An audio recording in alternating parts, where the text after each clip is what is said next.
Peace, Mars.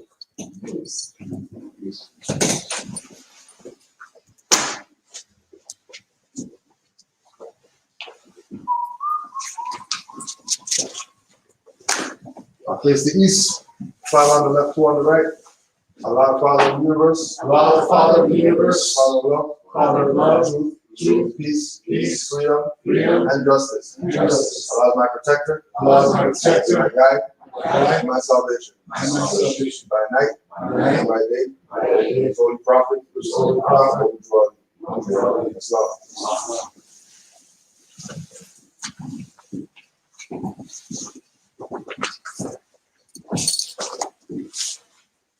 Prophet warns all Muslims, governors, ordered to read proclamation at each meeting. I hereby inform all members that they must end all radical, agitating speeches while at work, in their homes, or on the streets. We are for peace and not destruction. Stop flashing your cards at Europeans. It causes confusion. Remember, your card is for your salvation. Failure to obey these orders will be of severe consequence. We are for love, truth, peace, freedom, and when these principles are violated, justice must then take its course. Any member or group of members who hold malicious feelings toward the temple or the prophet, or violate the divine covenant of the Moorish movement, will receive the reward from Allah for their unjust deeds. All true Moors will and must obey the law as laid down to them by their prophet. If they lose confidence in their prophet, they should turn in their cardinal button, cease wearing their turban and fez, and return to the state where I, the prophet, found you. This is a holy and divine movement founded by the prophet Noble Drew Ali. And if the prophet is not right, the temple is not right. The prophet, therefore, is sending out a divine plea to all Moorish Americans that they do their part in protecting their prophet and the temple. This is an everlasting movement founded by the prophet through the will of Allah to redeem his people from their sinful ways. Noble Drew Ali. Islam. To be proclaimed at every meeting. Islam. I am glad to know that I have a few faithful Moors among you all, and I desire for them to know the truth and the divine truth. There is a host of jealousy about me and the movement now, by the same people of our side of the nation that claim that I was only a joke and unreal. But now, since they have found out from the government officials and the nations of the earth that this is the only sole foundation that all Asiatics must depend upon for their earthly salvation as American citizens, they are working every scheme that they can to disqualify me so they may take charge of the situation. I have notified all these things to you long ago in the past. It is through the faithful Moors that attribute to the movement and uplifting funds. The ones that paid their divine respect to me and the movement will be remembered. That's why I'm calling upon all faithful Moors to increase their faithfulness to me, your prophet, and your divine Moorish movement. I need finance, and I need it badly. Never before have I needed finance so badly as I do at present, so I can shove aside the discord that is facing the nation. It all comes through jealousy because of my fame and nobility. The nations of the world will not recognize the movement without I, the prophet, being head. It has been proven by my works which I have performed in the past few years. Prophet Noble Drew Ali. Islam. To the members of the Moorish Science Temple of America. Islam. This is the instruction from your Prophet Noble Drew Ali. Be faithful unto your forefathers' divine and national creed, that you will be blessed for your good deeds that you sow in the flesh. Allah is the one that judges the world, and his judgment is now on, but the weak can comprehend it not. The end of time is drawing near, so says Allah to his divine prophet, I, Noble Drew Ali. And that's why many hearts have been turned to stone, many have eyes to see but cannot see, ears to hear but cannot hear, lest they would be confounded of their sins. These are trying hours now, dear Moors, and every evil spirit is moving, and they are trying every weak mind to overthrow and drag out the true foundation that has been laid, and to cause confusion in the minds of the ones that do believe. But if you have the true love of Allah and the spirit of your forefathers, you fear not what you hear or see, but would sacrifice the utmost of your very life to protect your movement and your prophet. Watch your enemies, dear Moors. Your enemies are the ones that speak against your prophet and ridicule him to the very lowest, and the ones that speak against your divine and national principles of your temples. Act accordingly, and Allah will bless you for your good work. Peace, your divine prophet, Noble Drew Ali. Islam. So, just wanted to put out this article since the Negroes are going to be celebrating the Negroes are going to be celebrating the Emancipation Day and all that stuff today. August 1st, they're going to be I know near the UK, they're going to be going down the march on Parliament or something like that, you know, some reparations or something. So we say we might as well put this out since they're so under emancipation. This is from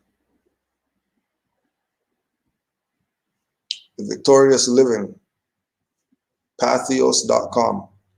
The difference between emancipation and liberation.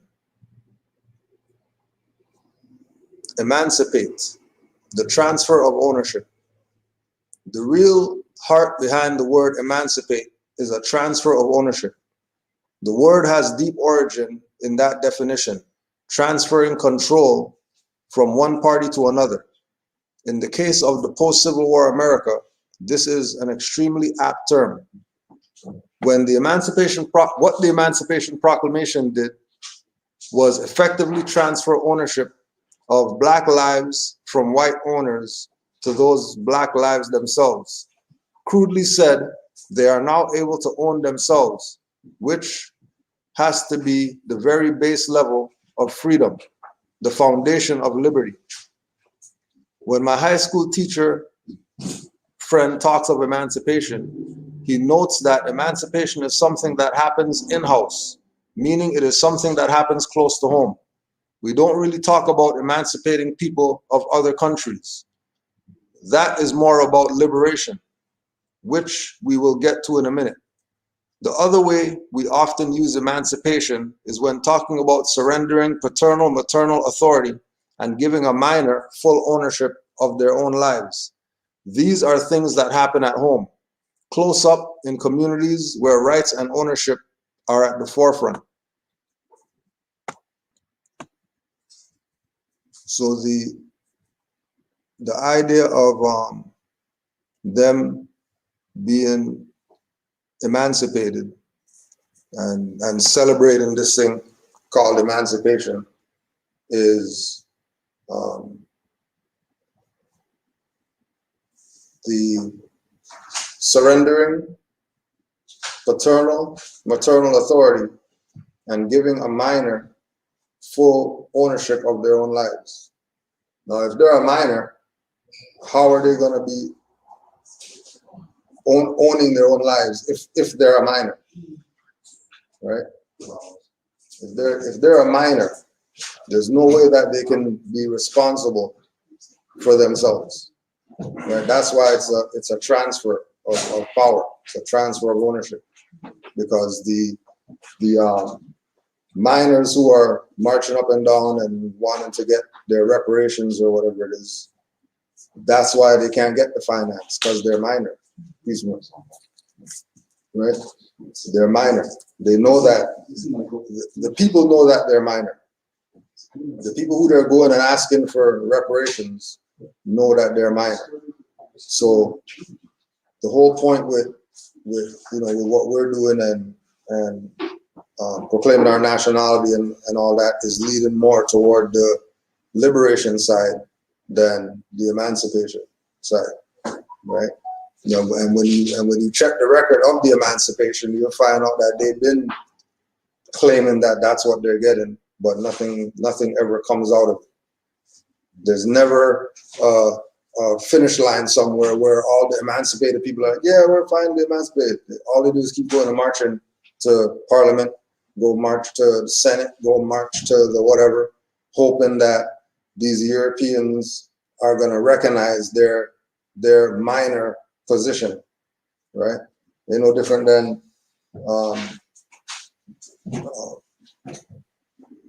offspring wanting some finance or something. You're not going to give them the credit card with the $10,000 limit, tell them go do whatever, right? Because you already know what the outcome is going to be. It's not even a question what's going to happen, right? Consider last the card. Right. Liberation, set free. But emancipation is not liberation. In the aftermath of the death of George Floyd and many others, we had a lot of conversations with the students we mentor, which consists of many diverse ethnicities. One of the biggest differences in how our white students reacted versus our students of color, generally speaking, is that our white students have a real hard time understanding the need, desire, and longing for liberation. In many of our conversations, there was a problem of mistaking emancipation for liberation. The transfer of self-ownership from one entity, like slave owners, to another, like oneself, does not necessitate liberation. Liberation is the lifting of constraints from social, political, and economic oppression. Someone who has full ownership of themselves can still be oppressed. So much of what we often call social justice in today's world is an attempt at liberation. Those slaves in Texas were among the last to be effectively emancipated on Juneteenth, but they were still a long way from liberation. Interestingly, my history teacher friend says that liberation, at least compared to the closeness of emancipation, feels further away. You are emancipated from parents or slave owners. You are liberated from systems of governments and social constructs. The latter feels much further away, which is why American society seems to be drifting further and further away from itself. There are camps that are distancing from one another, both demanding liberation in their various forms. I think the legacy and the key to all of this is realizing that we need to be liberated from injustice, meaning injustice is no good for anyone. Even if it seems like you are getting ahead, you really aren't. We need to unite against injustice because injustice is a poison for both the oppressed and the oppressor. One of the benefits of what is happening in the world today is that it is inviting us all to share truth together, to have hard conversations about what liberation actually looks like and how we might get there together. We ignore or sabotage with our own biases this call to unifying justice to our own peril.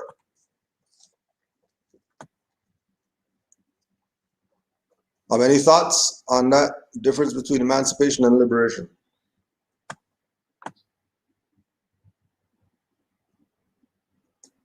Right, so we can look at one of the principles, freedom, as liberation. We could look at the declaration of our nationality as liberation. We could look at us studying etymology and studying history and studying law as liberation, because ultimately the change mindset is going to eliminate these so-called constructs that they have out there that are specifically put there to have the people in a state of not be liberated, constantly being the oppressed, and not recognizing that there is some sort of remedy dealing with the oppressor. It's not that we don't have it. The issue is that we've been always trying to get it from an emancipated position, and then you're never going to get it, which is why, like we said, today they're going to be marching, and I think it's been 40 years or something that they're marching for some August 1st emancipation stuff where there's nothing there, that they're not getting any emancipation. And around that, I noticed that it was 1833. Mm-hmm. You mentioned 1833. It's pretty interesting. And I remember I was in Trinidad some time ago, and I was there during the Emancipation. And then before that, in Jamaica, we never had that. Mm. But now they have it. Yeah, no. Yeah, but before in Jamaica, when I was there growing up, we never had that. It's when I go to Trinidad, I see they have it. Mm. And then now I go back to Jamaica, now they have it. No, they have it there. Yeah. Before they never had it. Yeah. And that's like you say, you just transfer your property from one place to another, or from one position to another. Yeah. Nothing changes. Basically. So like the organic act of Congress, it just Mm-hmm. Yeah. just the common corporation transfer. Mm-hmm. Yeah. Yeah. Because once the people are in minor status, then whatever is going to happen. Whether it's transfer ownership, whether it's not give them anything, whether it's play race games with them. Now they think something's going on because the black whatever got 50 million, so they think they got something, but they'll never say all that grant money they got is reparations. And then if they said that grant money and stuff is reparations, then maybe they would take it and do something with it, opposed to doing nothing with it and having the conditions continue, knowing that over the past 10 years they got about 80 million in the so-called black community, right? And that's just to keep them in the dark. Yeah. They think they did something. Mm-hmm. The next article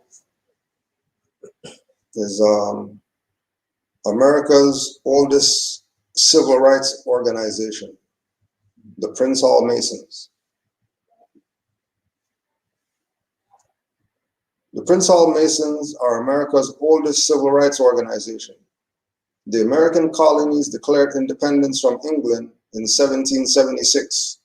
Prince Hall had become a Mason a year earlier, when in 1775, he and 14 other free black men were initiated into the craft by British Freemasons stationed in Boston Harbor. Now, keep in mind, the American colonies declaring independence from England in 1776 means that once they came over here, all that Masonic stuff doesn't apply to them because they just declared their independence from people who gave them their charter. So they're not really over here exercising as Masons, really, because they already relinquished that power by wanting to be independent from England, right? So when they talk about these free black men initiated by British Freemasons, it was really emancipation. It was really a transfer of ownership because they couldn't do it, being that they already separated themselves from the British. So they call them the next best people, the free blacks. Now we know that if they're talking about free blacks and whatever, that those people aren't free. There's no way that you're free. Prince Hall and his brothers immediately began their advocacy for the rights of African Americans. For example, in 1777, 1 year after the Declaration of Independence, Prince Hall and other leaders began to formally petition the Massachusetts House of Representatives to abolish slavery in that state and to open schools. After the conflict between the new nation and England ended with the Treaty of Paris in 1783, the British troops had left our shores. Prince Hall successfully petitioned the Grand Lodge in England for a full Masonic charter with the authority to establish a new chapter in America. And so going back to that same thing, that the people who are the melanated people are the authority for everything. They're the ones that everybody should be going to get whatever it is. Now, when we go back to 1700s, when you go back to 1700s, 1600s, 1500s, you're talking about them just getting in power over there, right? Them just starting to, get into the Moorish castles, convert them, having the Navy and all this stuff, having people working with them for them to be free in Europe, because they weren't completely in power in the 1700s yet. They were still getting their stuff kidnapped. They were still can't go in the water. They were still under Moorish rule during that time. So him petitioning to the Grand Lodge in England and then getting granted the charter means that now he was the actual authority of Masonry over here, not the Europeans who are doing it. Prince Hall and his brothers began to dramatically expand their presence. They chartered Prince Hall Masonic lodges in New England, New York, and Pennsylvania. Then, African Friendship Lodge number 6 was established in Baltimore, February 1825, becoming the first Prince Hall Lodge below the Mason-Dixon line. As Prince Hall Masons spread, so did their opposition to slavery. Many Masonic leaders became prominent abolitionists, and several lodges provided became important stations along the Underground Railroad. So the Negro people ain't gonna tell you about that stuff. That Prince Hall Lodge was a place where they were using to get out of slavery. When they're talking about slaves shipping themselves to different places and you know, quote unquote, the abolitionists, don't just look at Europeans only as the abolitionists. Look at our people as well. On top of that, our people who are Masons, Prince Hall. And the idea of the Underground Railroad and them going through that would mean that after they leave there, they must have got something. Because you're not going to go into church next door without them giving you a flyer or something like that, some Jesus pamphlet or something. So when these slaves go into the lodge to get out of slavery, or they use that as one of the posts for them to get out of slavery, know that they're leaving there with stuff. They're not leaving, because remember, even though they said free blacks, the fact that they're free, they have a certain different mindset, certain different information than the guy with the, you know, torn pants, torn shirt running through the bushes. They have a completely different mindset. When you look up Prince Hall and the whole idea of our people being involved in Masonry, right? Also, too, don't forget Moors and Masonry with Brother Abdullah. The whole idea of our people being in that was because they're trying to look at what the Europeans got and think that, oh, well, if we're part of it, then we're going to get the stuff that they got. When their Masonry is supposed to be here. Their Masonry is supposed to be sundry free Moors, claiming that you're with the Emperor of Morocco. Let that be your grand sovereign, whatever, as far as the Masonic ties that they have. It should really have been just like how the sundry free Moors were talking. These Prince Hall people should be talking. They shouldn't be talking about go to England and get a charter from them in order for them to start, you know, being themselves. As Prince Hall, when the Civil War promised an end to slavery, Boston Grand Master Lewis Hayden and other Masons provided leadership in recruiting blacks to serve in the U.S. colored troops. Masons were very prominent among the 10,000 black Marylanders who fought for the Union. Major Martin Delaney, a Prince Hall Mason, became the highest ranking black officer in the Union Army. After the Civil War, many black soldiers purchased their guns from the U.S. Army and brought their weapons home. They organized black militia groups that protected communities from violence at the hands of the former supporters of slavery. Right? They organized black militia groups to protect communities from violence at the hands of former supporters of slavery. Masons led many of these units. In Baltimore, they had names such as Oakland Invincible Guards, the Hugh Lennox Bond Militia, the Lincoln Zouaves, who had their armory at the corner of Howard and Franklin Streets. When the 15th Amendment was ratified, guaranteeing blacks the right to vote, a massive celebratory parade was held here in Baltimore on May 19th, 1870. This was the largest demonstration that Black people had ever conducted in this country. The parade took the 10,000 marchers and floats all over Baltimore and within 4 blocks of this building. Many organizations participated. The lead organizer of that march was Prince Hall Grand Master Isaac Mayers. The lithograph images of that parade show 15 men on horseback leading the parade, dressed in black suits with top hats. Those were Prince Hall Knights Templar from Baltimore and Philadelphia. As we moved into the 20th century, Black Masons continued to provide our people's leadership and direction with men like W.E. Du Bois, Booker T. Washington, and Paul Robeson.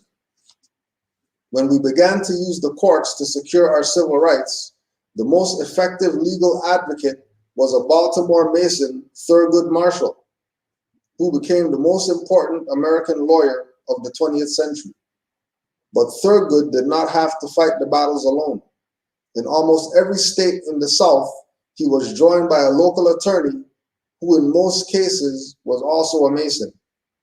For example, the Thurgood Marshall of South Carolina was Harold Boulware. In Alabama, it was Arthur D. Shores of Birmingham. In Tennessee, it was Alexander Luby of Nashville. All of them were Masons. The great civil rights lawyer of Oklahoma was Grand Master Amos T. Hall, who for 17 years was president of the Conference of Grand Masters. Masonic leadership in civil rights has not been limited to lawyers. We know other names: Medgar Evers, Benjamin Hooks, A. Philip Randolph, and currently Congressman John Lewis, and our beloved late Congressman Elijah Cummings. In addition to providing lawyers, leaders, and troops, Masonic lodges also supplied important material and logistical support to civil rights organizations and efforts.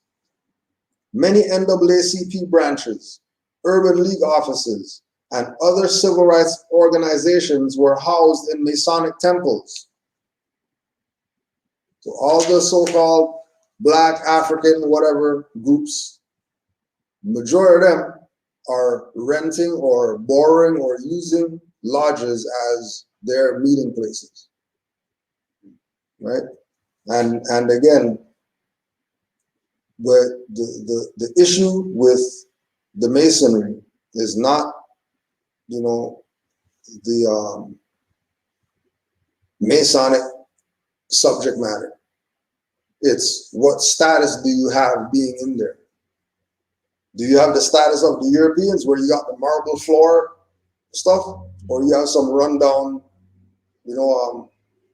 built with wood planks lodge, and then you're sitting there as a quote unquote Black Mason, and then the Europeans are still giving you racist stuff. They're still not treating you equal, and you're a Mason. You're supposed to be brotherly love and all that stuff. But if that's not happening, then why are you still even involved in that? Why is that still where they're deciding to go? Going back to the thing with the Emancipation, that it was really just a transfer of power. They're still a minority. Even though they're a Mason, they're still a minor.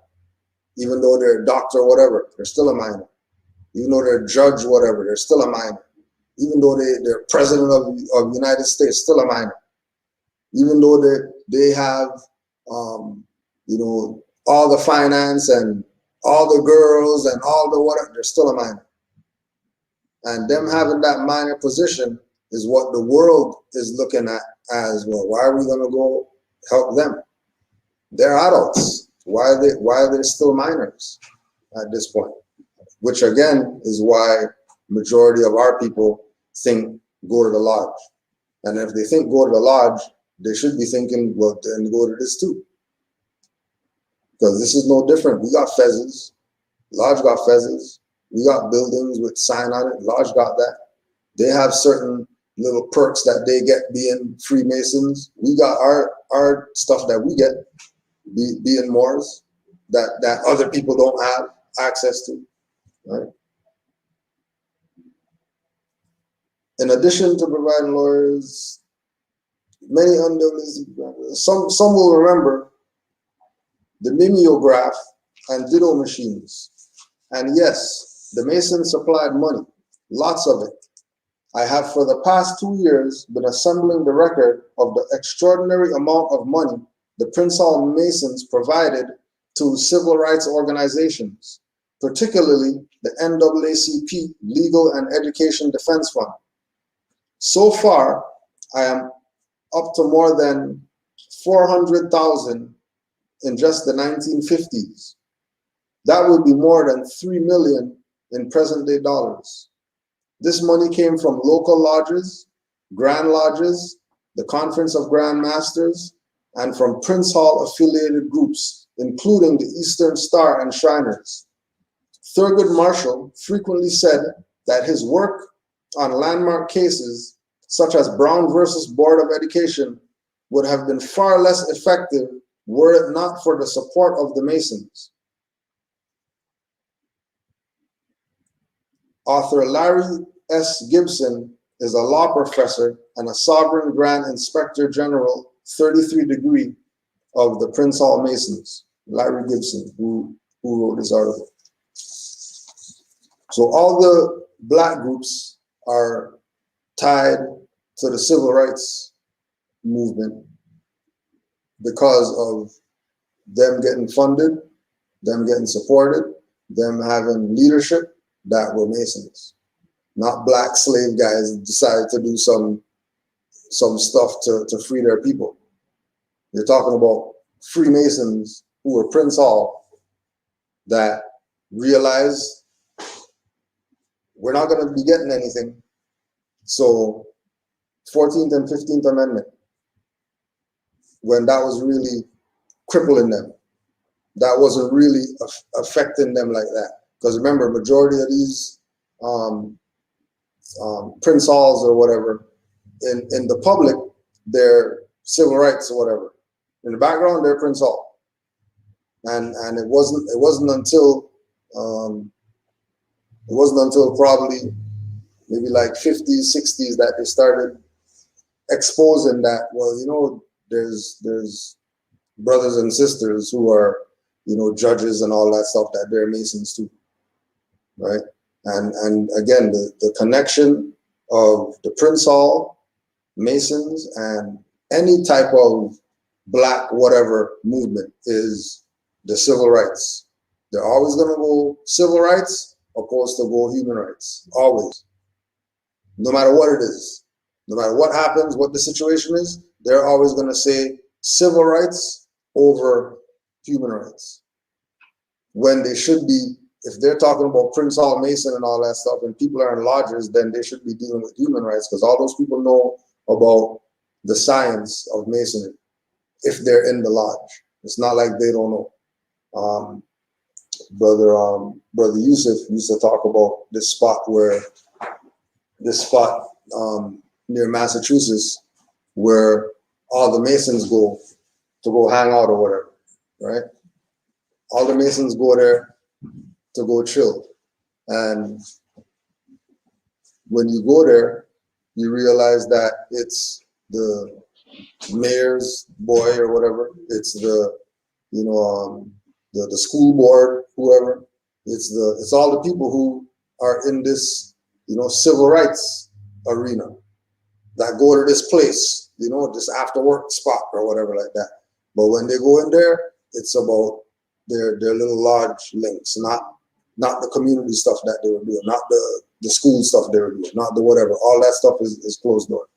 And they have to keep it closed door because they can't have everybody find out that they're Masons because of the stigma that the quote unquote black community has with Masonry. And they don't even know that the founders of their civil rights stuff were grand masters and all that stuff in Prince Hall, right? Selling them out. Any comments, questions? I think part of some of those guys that joined Freemason, it was like as black people traveling in the United States of America, they sometimes get lynched and all that. So when they join that, Right. That's Supposed to free them. Yeah, that's the shield. Mm-hmm.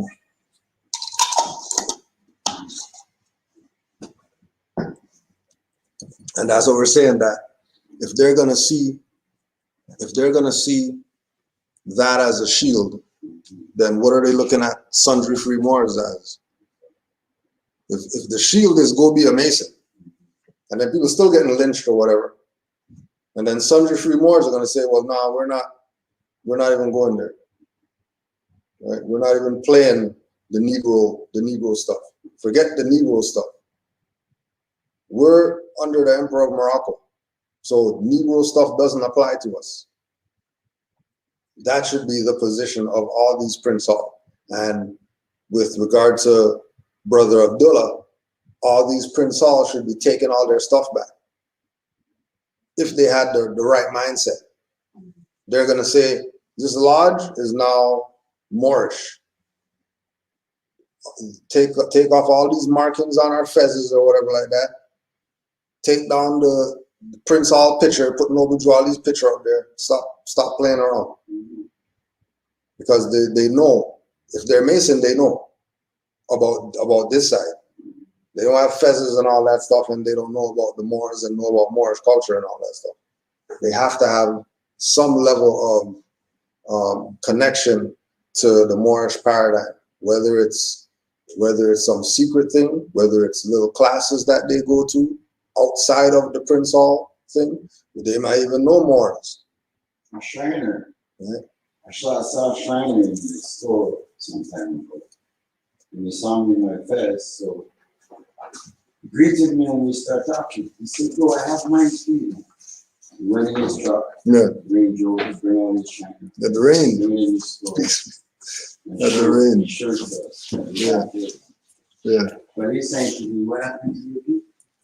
They don't know that's their stuff. Yeah. Like it's just me and him now. Yeah. What happened to your people? I'm happy to see you and hear this. Yeah. You bring out his father's truck and show it to you. So what happened to your people? Yeah. I'm trying with him, I'm trying. Yeah, exactly. That's all it is. You know, we're doing our best that we can. You know, we're doing our best that we can. Because they have to want it. This is their stuff. You know, Prince Hall stuff, some stuff came from Europe, but they want that. But then their own organic thing from here, they don't want. And they'll bend over backwards to go join some Prince Hall lodge or whatever. You know what I mean? Even when there was a few Moors who, when they were coming into the information, the Prince Halls were trying to tell them, well, nah, that ain't the place to go. You got to come to the lodge if you want to get the real deal. You know, when no, I'm good. I already know what you guys are trying. I'm not even playing with you. Yeah, I feel like most of them try because they know they got a little suckered into that thing. So they feel like, you know, let's try to see the other guy. Yeah, get some more suckers. Yeah.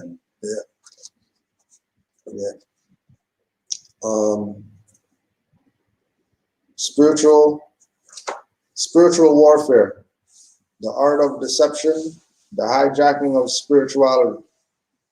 Ari Kopel, chapter 14, challenges in discernment. Quote, Sun Tzu, The Art of War. Bravery without forethought causes a man to fight blindly and desperately like a mad bull. Such an opponent must not be encountered with brute force, but may be lured into an ambush and slain. Patrick Henry quote, they tell us, sir, that we are weak, unable to cope with so formidable an adversary. But when shall we be stronger? Will it be the next week or the next year? Will it be when we are totally disarmed and when a British guard shall be stationed in every house? Shall we gather strength by irresolution or inaction?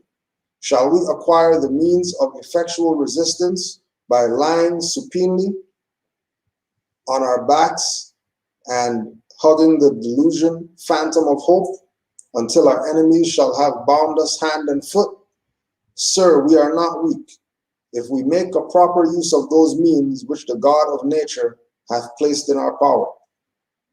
If you take nothing else from this book, I hope you at least have a good understanding of what true discernment is and what it means for you. What is discernment? According to the definition given by Merriam-Webster Online Dictionary, discernment is the quality of being able to grasp and comprehend what is obscure. Skill in discerning, or an act of perceiving or discerning something. For the purpose of this book, discernment is an act of perceiving something that is not readily evident. It is a razor-sharp perception or judgment. It is also the keen faculty that reveals what is usually obscure to others. But inherent in its definition is also veracity, our capacity to perceive absolute truth. It also includes our skill in distinguishing between truth, small t, and truth, capital T. Truth with a small t is the collection of those things we've come to believe due to our experiences, our perceptions, and our buy-ins via various teachings.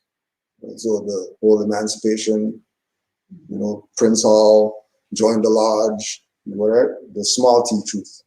Truth with the capital T are those things that we know, capital K for all knowing, with absolute and unequivocal certainty due to our direct experiences with God, prime creator, and irrefutable and universal truths that originate from this relationship. Discernment is the first ingredient in universal wisdom, or the wisdom of God. So Juali told Moors, I want you to know the truth and divine truth. I want you to know the truth, I want you to know the absolute truth. I want you to know the truth, and I want you to know beyond what you think truth is. And once you know that truth, now you're taking the proper steps. Because once you are looking at this information from the perspective of somebody gave it to you, or that Moor over there said, and then those Moors over there are whatever, and you're not checking it for yourself to see what it is, to take the necessary time to digest the information, research the information, you know what I mean?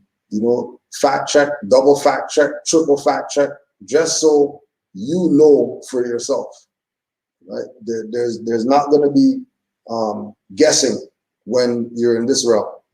It's going to be you either know or you don't know. And then if you don't know, then next thing is to know if you don't know, right? The importance of judgment. As I've mentioned in chapter 12, judgment is viewed as a negative thing by the new agey spiritual community. Some will even go the extra mile and quote ascended master teachings that speak of not being in judgment. But what many so-called spiritual leaders are either not perceiving or not sharing is that there is a clear distinction between not being judgmental and not having judgment. We cannot have discernment without good judgment. Being judgmental is an entirely different thing. It is when we hold ourselves out as superior to another and use this platform of superiority to criticize and or put them down. It is often used for the purpose of demeaning, defaming, and hurting. False spirituality or misguided spirituality doesn't differentiate between the two. The definition of the two is convoluted to cause confusion, making us less likely to use our judgment. Consequently, we are less discerning. Because we are not discerning to begin with, we don't recognize what is happening. It is similar to a software virus that infects the actual antivirus software that would normally detect this virus and eradicate it. If the antivirus is compromised, the virus goes undetected and continues doing damage unchecked. Judgment equates to sound wisdom. It is your ability to think, to see clearly, to make a distinction between what is right and wrong, is what is right and wrong action, and your ability to assess a situation so that the outcome is favorable for all those concerned. Judgment is critical for those that serve the light of Prime Creator and are embodied to help infuse this light to everyone on the planet. If we do not use our judgment, we cannot be effective. And so many of us are not effective because we've bought into the notion that having judgment is a negative thing. Here again is a New Age philosophy or misinterpretation of biblical passages and or sacred texts and bodies of higher teachings. It is one of the reasons the light forces on the ground are losing ground. You can't have discernment without firm, unfaltering judgment, as these go hand in hand. So when the theme with, especially with our people, is we start telling them about this information, right? And they get into defense mode because they don't know what we know, or they think that they know something, that we don't know or whatever, right? And as soon as they start feeling, back against the wall, they start pulling the judgment thing that we're higher than them because we got some information. No, you just don't know. It has nothing to do with personal whatever. It has to do with us having a higher degree of knowledge, and because of that higher degree of knowledge, we're gonna use judgment to see whether we have this conversation or whether we're gonna go about our business. Because how many times have Moors backed somebody in a corner, gave them everything for 2 hours for them to turn around and not even consider anything that you said, right? Regular, this happens, right? So yes, we're gonna indulge, conversation and build and whatever like that. But don't be wasting your time. You get to 30 minutes and they're still talking about BS. Don't waste your time, right? Use your discernment just to say, you know what, this is probably not the best place for me to be right now. I probably have something better to do. More than likely, you have something better to do than sit there trying to convince a stone about something. Go ahead, Ren. I was going to say, we'll have that flipper mindset, right? Yeah. Yeah. Because you speak it and then go and just turn around. Mm-hmm. Any other comments, questions? I always try to tell them, look, I go to the same church like you. I go to the same school like you. I learn all the same thing like you. Now I find out something that I never told us about. Are you going to hear me out? Mm-hmm. I find something that they never tell us. Let's look into it, Yeah. You can't get to that. Don't waste your time.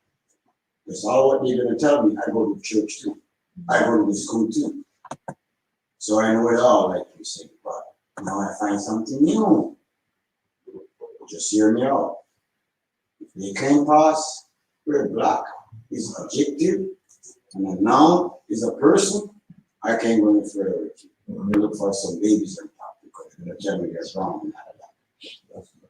Yeah. At least the baby's going to say, I'm not black, I look brown. Yeah. Good fast too. Yeah.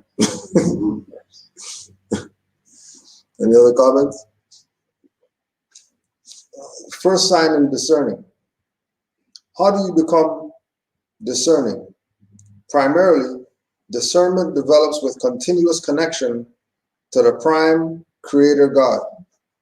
Those things that are in alignment with the original blueprint of Prime Creator give off a certain resonance or vibration.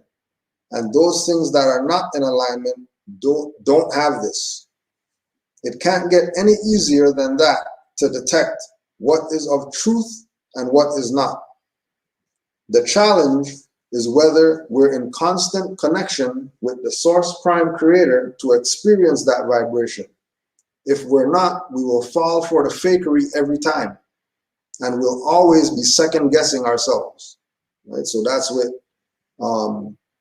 the people who would be new to the info, and then they might, for example, they're gonna go study something, and then they're gonna go watch, Taj or something. Then he says something, and then he said it different than the stuff that they just read, but now they're second guessing what they know, what they just looked up with their own eyes or whatever, because the guy over there who's the master teacher of the whatever said it this way. So that's probably the way it goes. No, the way it goes is how you got it.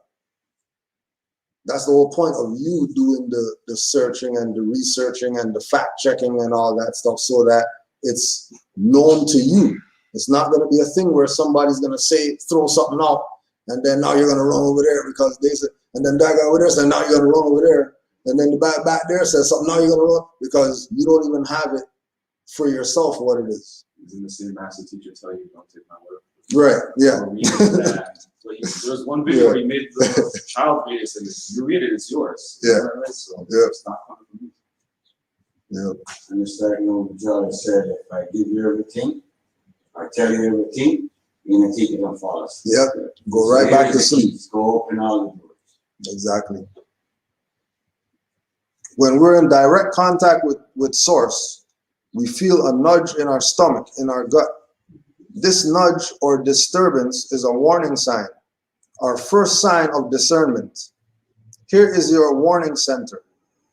It is that place that will indicate to you that something isn't right with what is being said, what you're reading, what you're experiencing.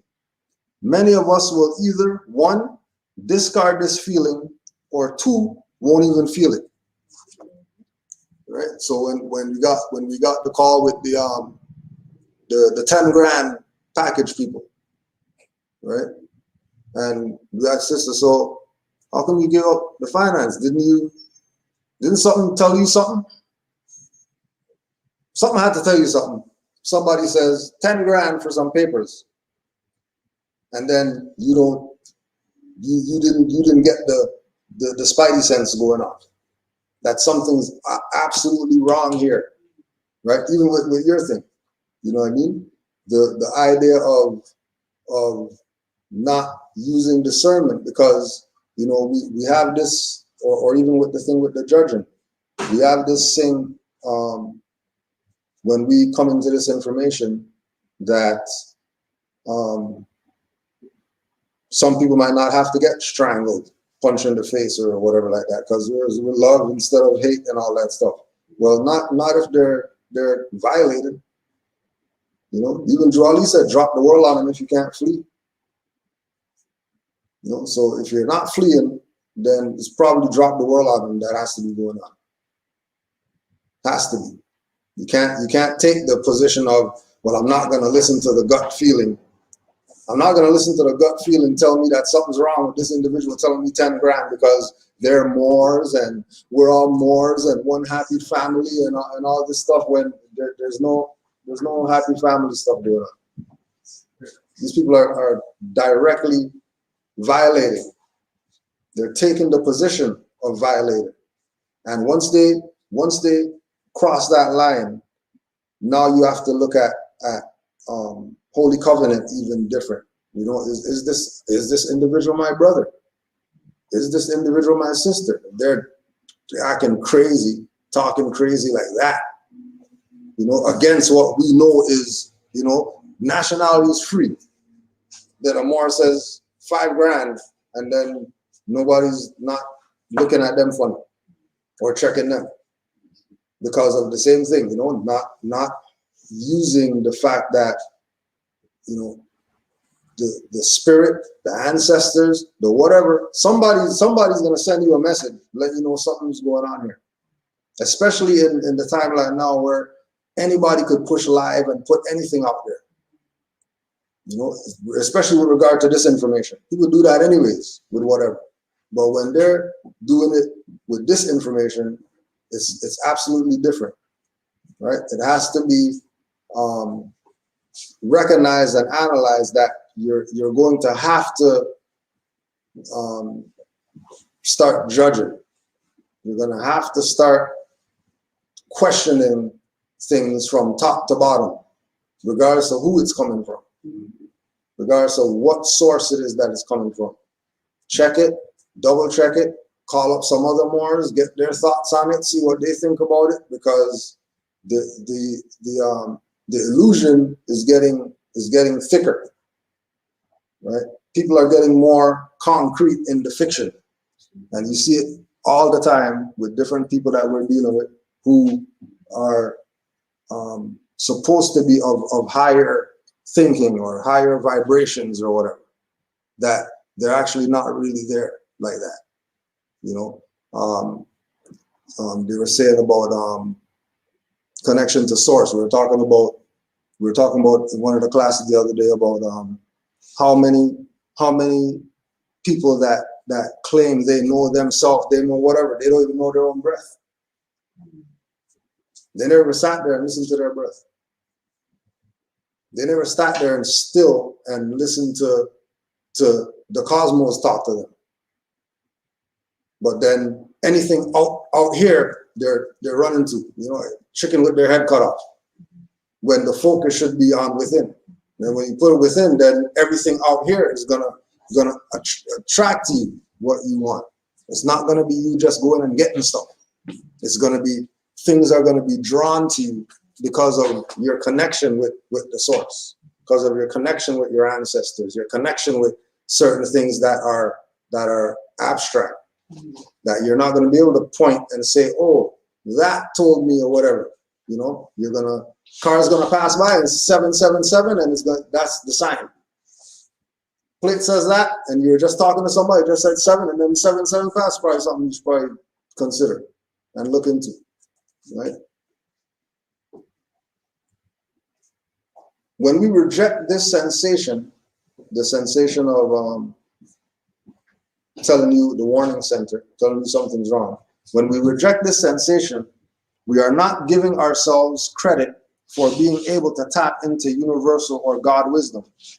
We may not think we are worthy of obtaining direct information from source creator. So we discard it and rationalize that we're just stressed or apprehensive about something.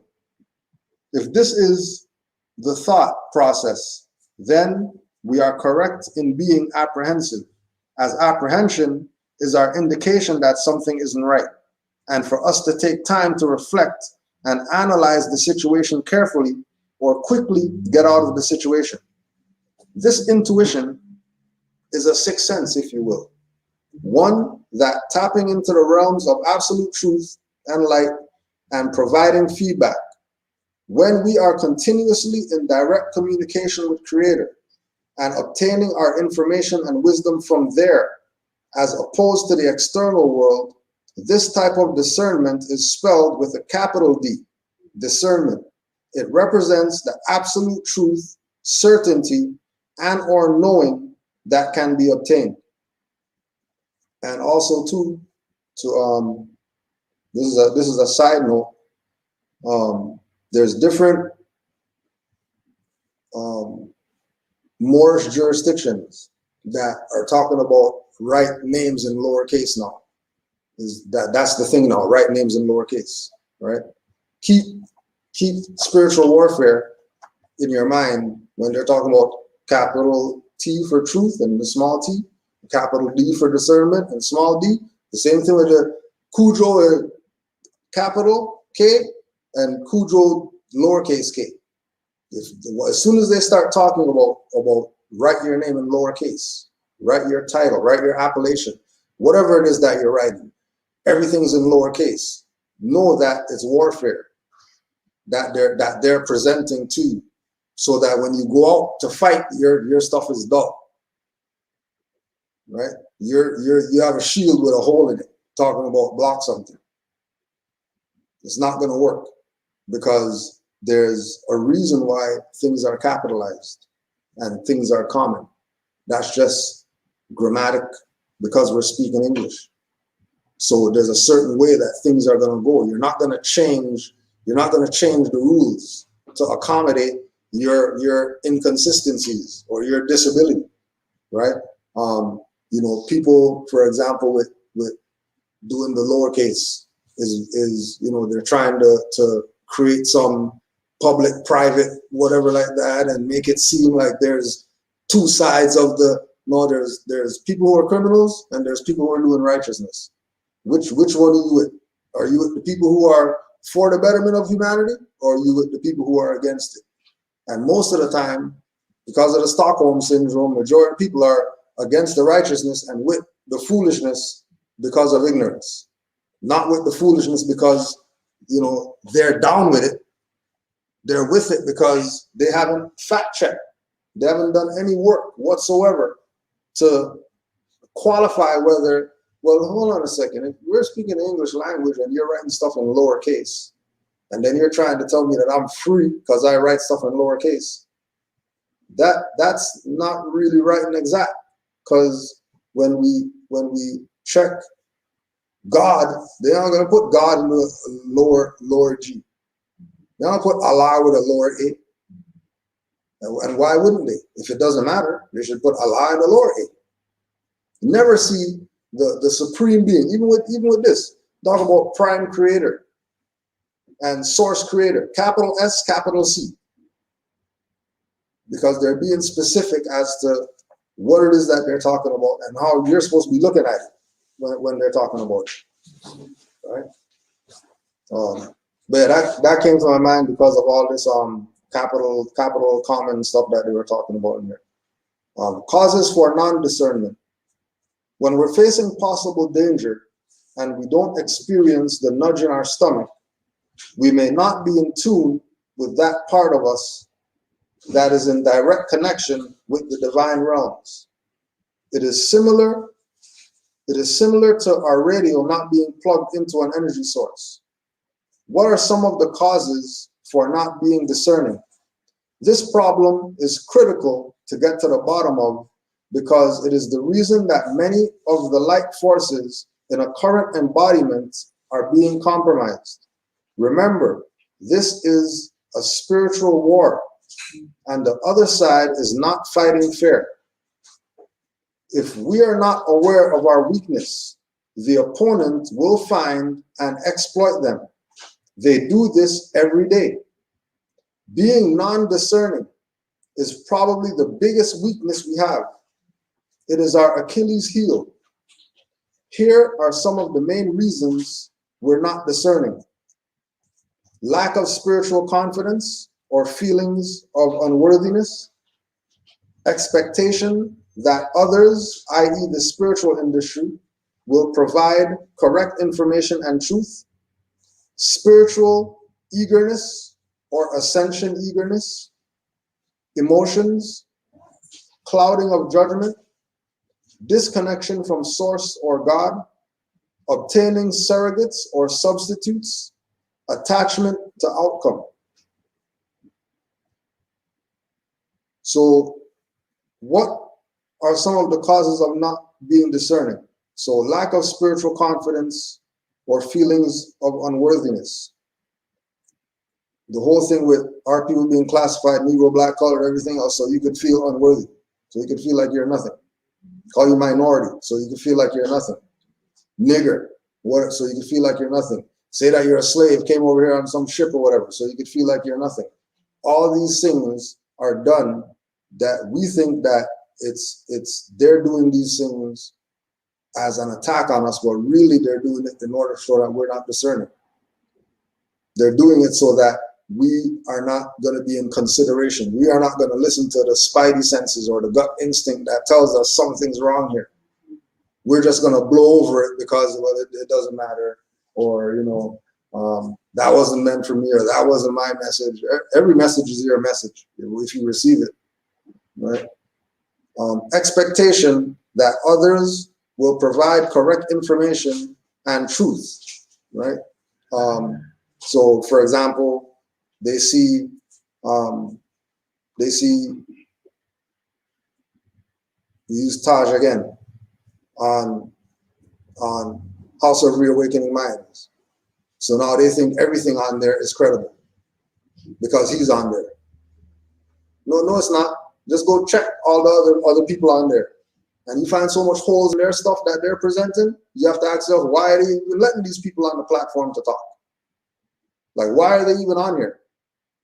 Why is it that the bar that he sets is here, and then everybody else that comes on there, their stuff is down here? That's why the last lecture that I even unsubscribed from that channel. Yeah. The fact that after talking to the lecture, the following day or whatever, a couple days after, there was some, it was black, something Mr. Black coming on. What? Like, this is the deep thing. I felt that I was that. All the information that he brings, I'm like, you know what? I'm subscribed. I don't even care what's going on. Yeah. So I don't know what's going on that channel. Yeah. Like, nah, I ain't fault. Like she's playing the game. Yeah. Right. Spiritual eagerness or ascension eagerness. So with being in this realm, that we know that this is divine and it's national, right? The divine is the foundation for the physical or the national to be able to do whatever it's doing. If the divine's messed up, obviously physical doesn't even stand a chance if the divine's messed up. So what people get into is the ascension being this thing is going to happen. All I got to do is, one time like this and we're spiritual. No, not really. You're going to have to prioritize your time. You're going to have to find some time. You're going to find a quiet space. You're going to have to do certain things in order to graduate to the level of ascending. It's not overnight. Then remember, that's the divine part that we're talking about, right? People are in the physical part. They want microwave stuff. They got court in 2 days and they're calling Morris. They got court tomorrow. So what do they do? Well, probably will pay that fine or whatever. That's probably what you should probably do. Like, I wouldn't, go in there talking crazy to people who, they throw the book at you or put you in some madhouse talking crazy. And then you're going to call Morris. The Morris didn't do anything when they whatever. Well, you probably shouldn't have been in there doing what you're doing without having it as concrete in you, right? And again, going back to the thing of the eagerness. It's not that you shouldn't be eager, but it's going back to the one before about the expectations.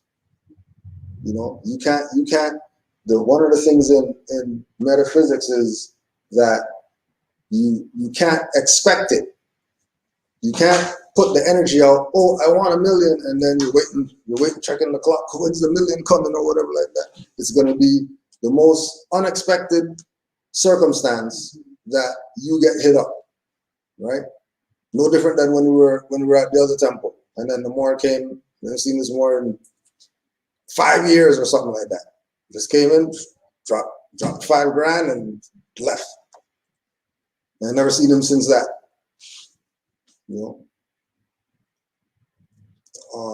Emotions, right? Once again, the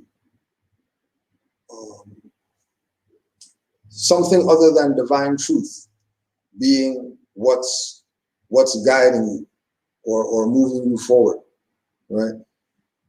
Emotions create confusion.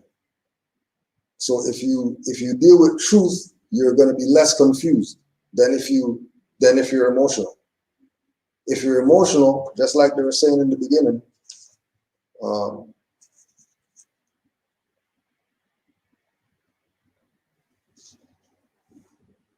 bravery without forethought causes a man to fight blindly and desperately, like a mad bull. His emotions. If you know that the opponent that you're up against has certain things in place, you're not going to go on emotion. You're going to go on what you know about your opponent, right? So you have you know, we can look at opponent as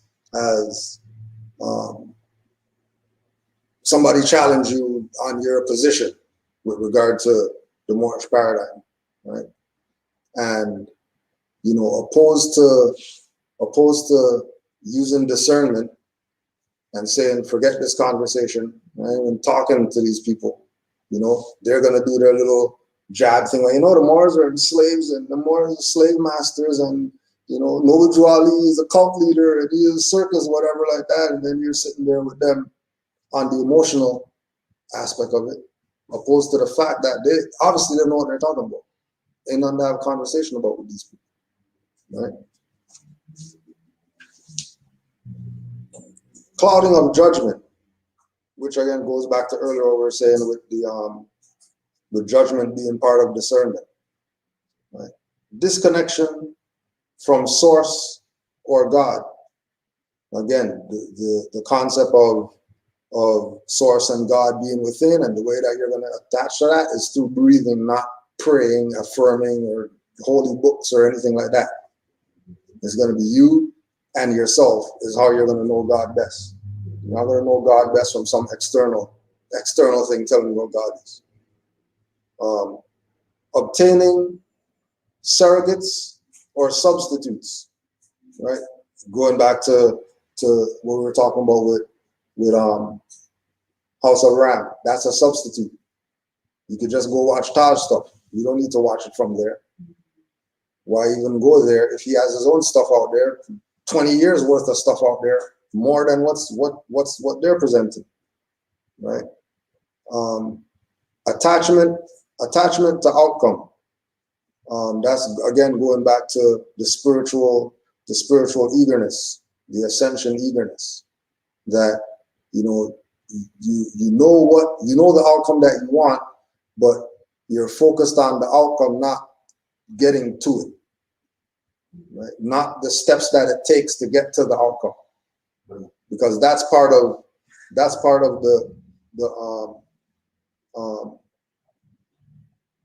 the journey. Part of the journey is making sure that as you're on the path, every step that you make is analyzed.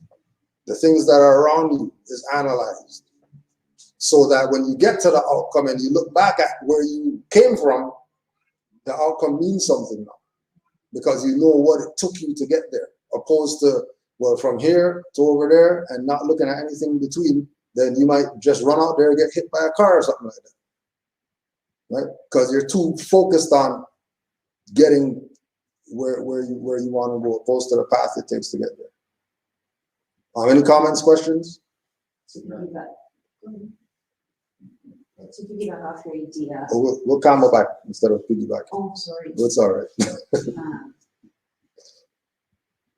Being not measuring your steps to get to the finish line or to where you want to get to can sometimes cause you to not even get to the point that you're trying to get to and have to start all over again and learn the lesson that's blocking you from being able to move past a certain point. That's it. So, anybody else? Any other?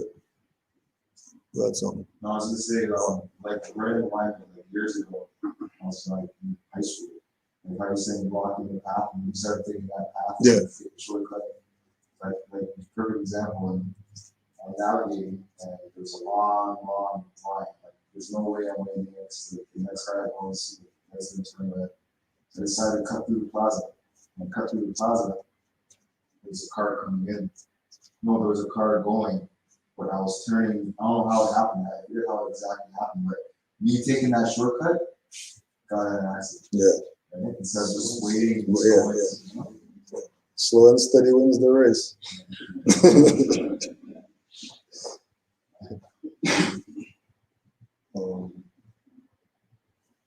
Conditions that lead to non-discernment. For some reason, you can't connect directly to God, prime creator, although you've tried. You still want to be part of the graduation, the rapture or the ascension. You acquire what I call ascension eagerness. You gravitate to others who claim they have this connection with spirit, universe, Mother Earth, ET, etc. And you use them as surrogates for the Creator that you can't seem to get close to. You put your trust in them and their guidance, teachings, products, services, forecasts, and other procedures. You have an attachment to an outcome or eagerness for an end result. In this case, it's your graduation, rapture, or ascension. You possess selective discernment. You pick and choose the things that you're willing to sweep under the rug. You look away or give in when good judgment tells you otherwise because the promise of a positive result or outcome outweighs your current evaluation of a potential repercussion. Your emotion is the driving force that gets you to act on embracing concepts, obtaining products and or services that could be very detrimental to you spiritually and or physically. Your emotion clouds your judgment and you're not objective. You cease all discernment because it becomes an obstacle to taking this type of action. You justify taking the wrong action or embracing disinformation by believing that your discernment skills are not accurate. You put yourself at risk by buying into erroneous information and or purchasing a product, service, or procedure that may be detrimental to you in the short run or the long run, and it may have the opposite effect of what you wanted. Curing non-discernment. Direct connection with God Prime Creator is the cure for non-discernment. There is no other. If you're in continuous contact and communion with Prime Creator and those that serve it in the higher realms, your information will be pristine, crystal clear, uncompromised, and accurate. If you're in a personal relationship with God Creator, the all that is, you will have an excellent working knowledge of what is and isn't in alignment with its divine plan. When anything is presented to you that is less than that, you will be able to determine that it is fake or not in your highest good, and it will be easy for you to dismiss. The idea behind this is similar to detecting a real diamond from a fake one. The real one has intrinsic qualities that the phony one doesn't have. Also, the fake one has certain characteristics that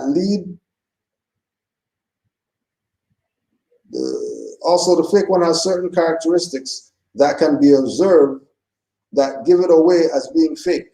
For example, if the diamond can magnify the letters of a newspaper, it's fake.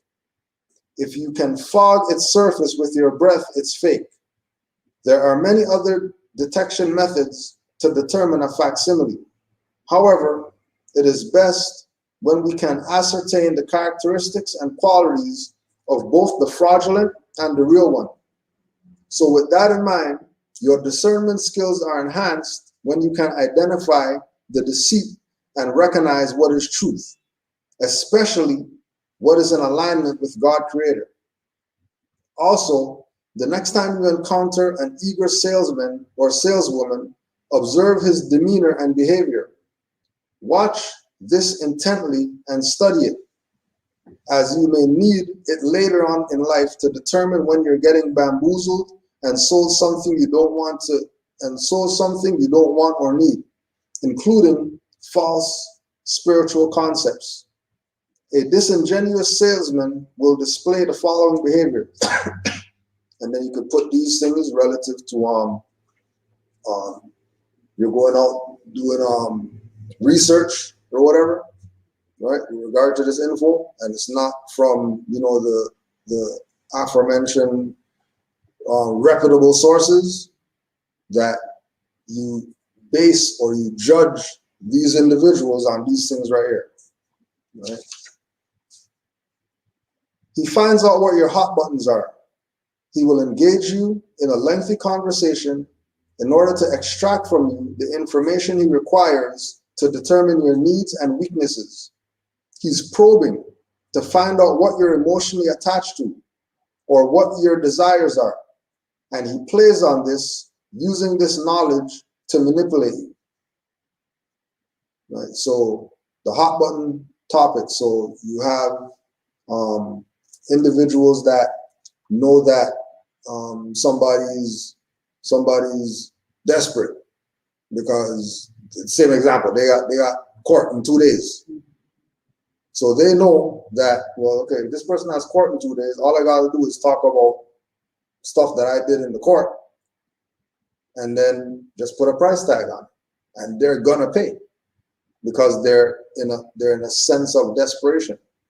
They're in a sense of needing, not, wanting to fix the long-term issue, which is really, maybe, they were doing something or their energy was off or their whatever, why they got into whatever situation, right?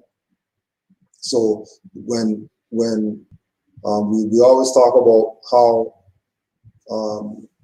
when we came into this in 2008, that you didn't have dirty Moors trying to sell you packages and consultations for stuff, and like those things didn't exist. All you had was master teachers, and majority of them were outside the temple, and the ones who were in the temple, they were, the ones. There weren't any other temple people that you're going to, because you already knew that the pattern of them was to be passive and religious and sing hymns and whatever, and that's not even what this is about, right?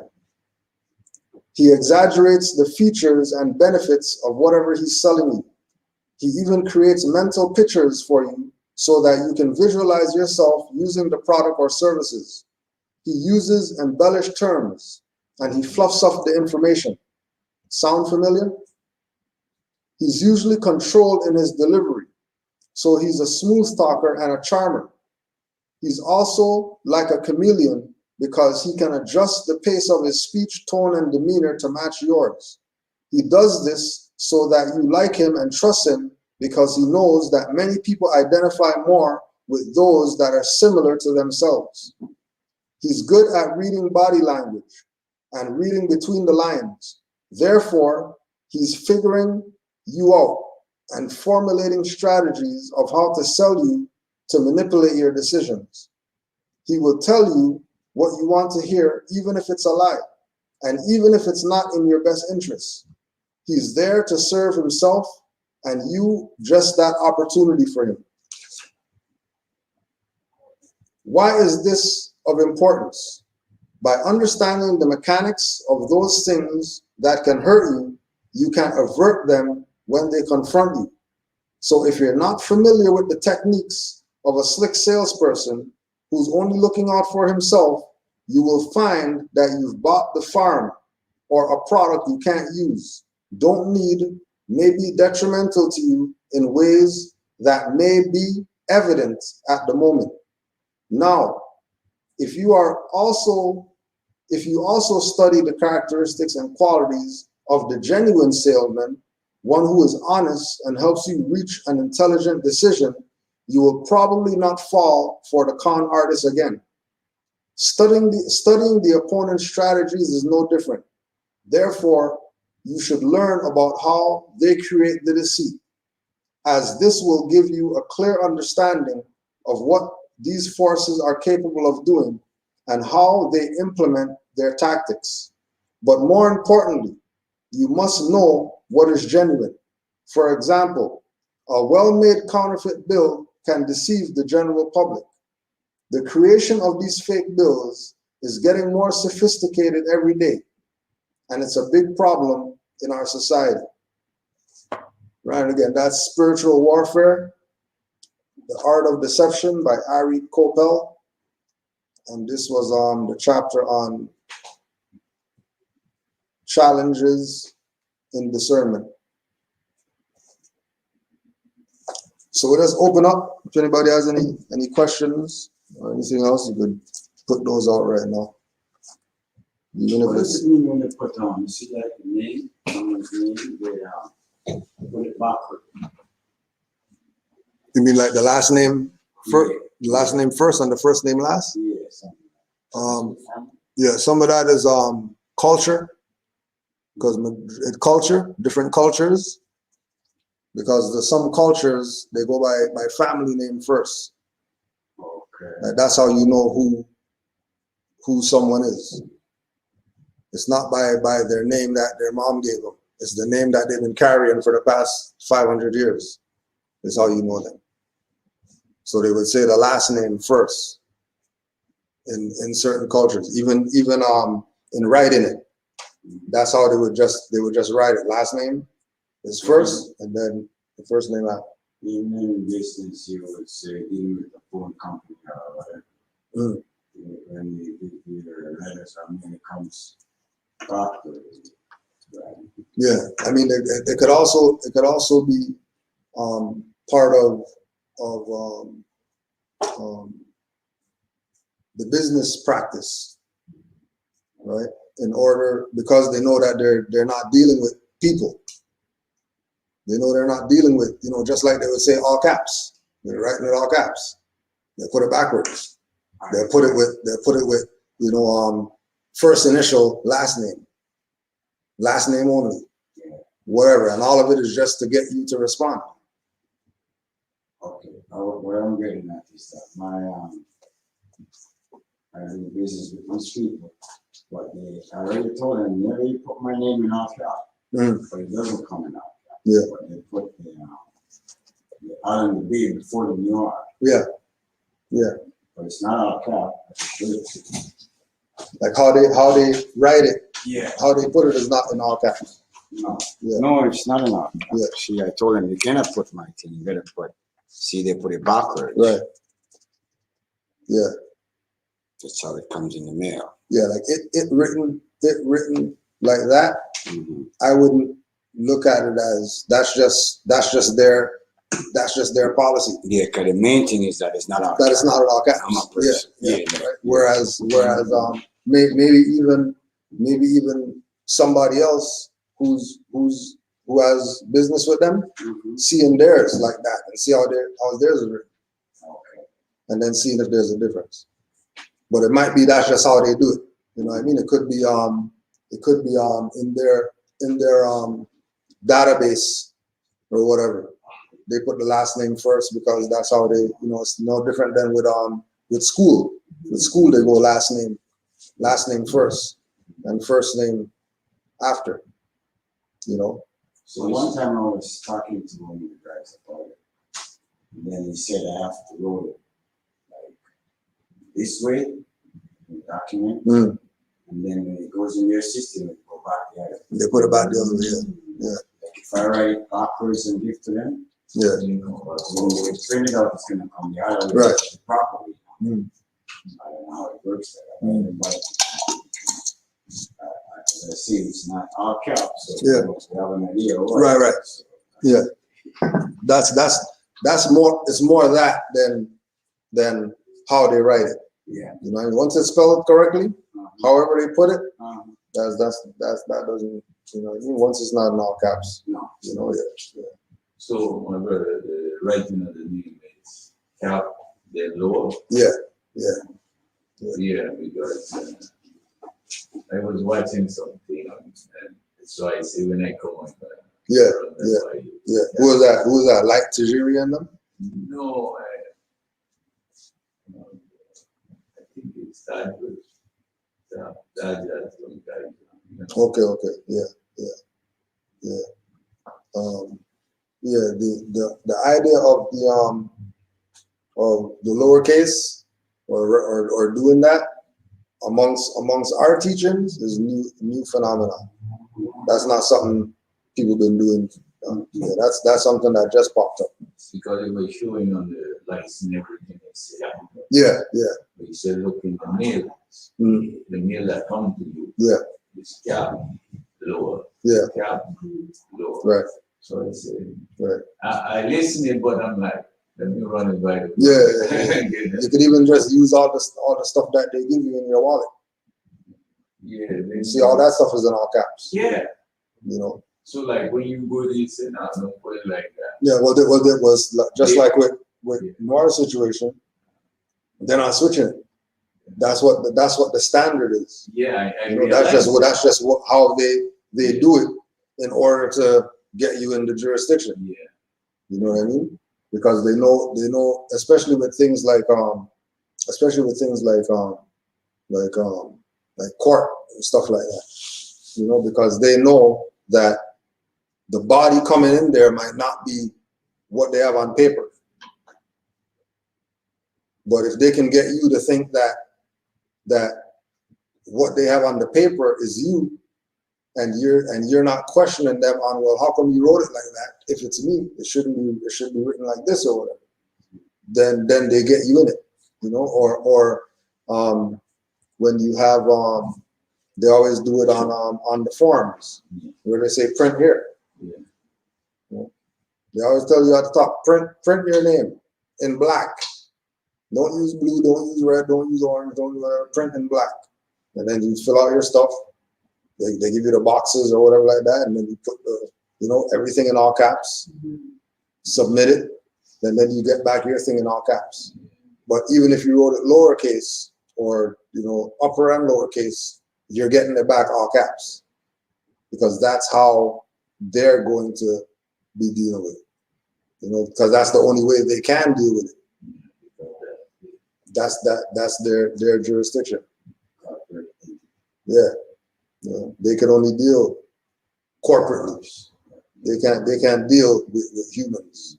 So once you recognize that with them, then you recognize that you're human with them anytime they deal with you, regardless what they got, or regardless what they give you and you have it. This thing with this name, this is that. The license has all caps. That my picture's on there, but the license is the name on the thing. That's not me. That's the license thing. Or you're fined for whatever. Okay, well, find the guy on the license, because that's separate. I saw you when the brother Tayo was showing some stuff, some crazy, and then European went in the court. And the judge used a statement. He said, "That's an animal. I'm not an animal. I'm a person. I'm a free man." Yeah. This guy, they took them back. And she said, "I take a recess and walk. But really, I'm walking out. There's no judging." Yeah. Yeah. But now, the part that they're not going to talk about is that in certain jurisdictions, if they didn't bang the thing and say dismiss, they're coming back. Yeah. They just left just because they don't want to deal with you right now. Yeah. Court might be full. You know what I mean? Yeah, but she tapped. Yeah. Yeah, but that's what I'm saying. She tapped and says reset. She didn't say dismiss. So her tapping and saying recess means I'm going to be back. But if the individual who's looking at the actions is thinking that, oh, they tapped and left, that means they vacated the bench or whatever. That's not. They didn't vacate the bench, right? It's just a recess. They're going to be right back. Matter of fact, she just went out there, and then she's just going to be looking. Wait till you leave. As soon as you leave, here they come back out again. Is Mr. whatever in the court? Mr. whatever not here? All right, and then they go ahead with it anyways, without you there. And in the absence. And my brother, I have an ex parte. Yeah, ex parte, they call it. Yeah. Why the brothers, we trying to establish our nationality. Why I notice the brothers just keep going at each other, right? And we trying to live. I notice like the brothers behave like I find you guys to I start with Saneda, and then I get Taj on it. Then I jump to Taj. Yeah. Right?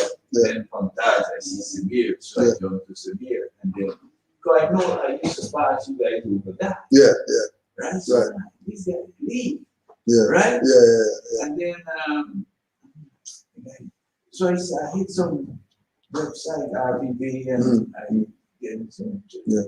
So now I'm going on to become my dad. You know, that's Yeah. something just made me turn my head over this side one day. That's the thing that we're talking about, being connected to the source. Yeah, getting a lot more. And I'm like, I'm watching, you know, I say, right, you the stage, right? But then doing it, you jump up a commercial, so the going to okay, let me the brother up. Yeah.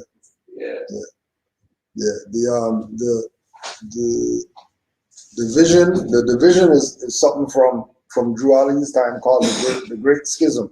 Yeah, I know you talk about that. But like, my thing is, you have to help the knowledge, and the brothers is still falling into the same thing. Well, it's either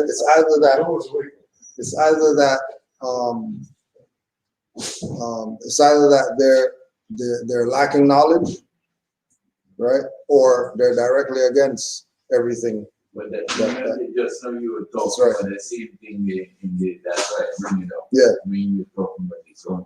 Yeah. Then you talking about emotions and knowledge. Yeah. Because they're, you know, it's almost like a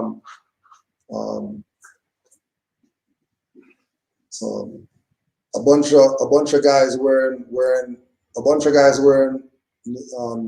New York hats, a bunch of guys wearing fezzes, right? A bunch of guys wearing fezzes, and you know there's four of them wearing fezzes, and you're on the outside looking at these four people with fezzes on, and they're going back and forth or whatever, right? And you find out that two of the people are accusing the other two of being pedophiles. And then they got proof to show that these people are pedophiles. And then you're saying, well, why are they fighting? They shouldn't be fighting. They're brothers. All of them got fezzes on. They're family. Why are they? No, two of those are pedophiles. That's why there's disagreement. Two of them are against nature. Two of them are opposite of what it really is. It's not all four of them. You know, it's like you know, the guy who shot up the school in a baseball hat doesn't mean everybody with a baseball hat is going to shoot a school up. But my thing is like when we go on that point, it's like it's like my brother, you see me going wrong, correct me, say you know this, you know. Right. So, but what does that tell the people now? Because the correction's supposed to be them recognizing their error. Yeah. Not me telling them they're wrong. Them recognizing that they're wrong. We already know that they're wrong. Yeah, but some people doing wrong and they realize until people say, yo, you're going wrong. Right. But I'm just but they have to be the ones to recognize it. Yeah. You know what I mean? Like if we tell you that you're wrong, well, I'm not wrong because Noble Joali said, as soon as they start going there, you already know that they're not about correcting. They're not about evolving. You know what I mean? They're where they're at. And now you have to question, okay, well, why are they staying there? Obviously they're sent or they got ulterior motives or there's something going on why they're staying where they're at in that position of being wrong. You know? Because majorities of it's like Brother Amazite, this more called me this morning that he's in Chicago today and he's about to go he pulled up all the Moorish Science temples and he's about to go knock all their doors, see if they answer. Because where are you people? Right? And how come I have to come see you? Where are you at? How come I have to hunt you down? You know what I mean? You know, and making his rounds. You know, I just wanted to check are you guys legit or are you some of the traders? You know, and then his thing is, I'll know from, you know, again, the same thing with the discernment, I'll know from the door what their position is. Right? Like when myself, Amazite, some other Moors were Pittsburgh, and we went to the temple, and then knocked the door, and no answer. But then we peep in the mail slot, and everybody's inside, looking at us, looking through the mail slot. Right? And that's what made them come to the door. So from the jump, we already know what their position is. You know what I mean? Because why were you inside and not opening the door? What are you doing? That you're not opening the door. You know what I mean?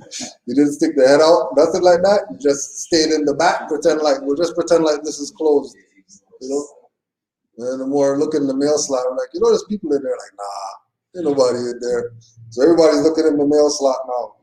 Mail slot closed. Next more comes and looks in the mail slot. Oh yeah, we see them in there. Hey, you guys gonna open the door? What are you doing in there? You know. Then they came in. Then they came to the door and then came out to talk. Not to let you in. They didn't let us in the building.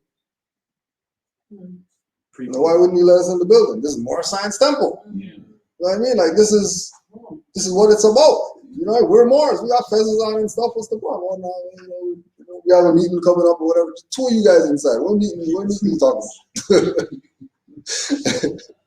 What meeting you're meeting? Two people?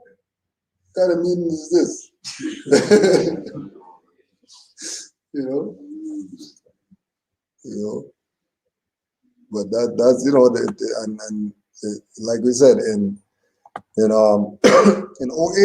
All we had was master teachers. Like stuff that people deal with today with Moors or whatever. There's no way that would be going on back then. Because everything was lectures. There's no online stuff. You're in it. And when you're in it, you're not gonna talk BS in the building.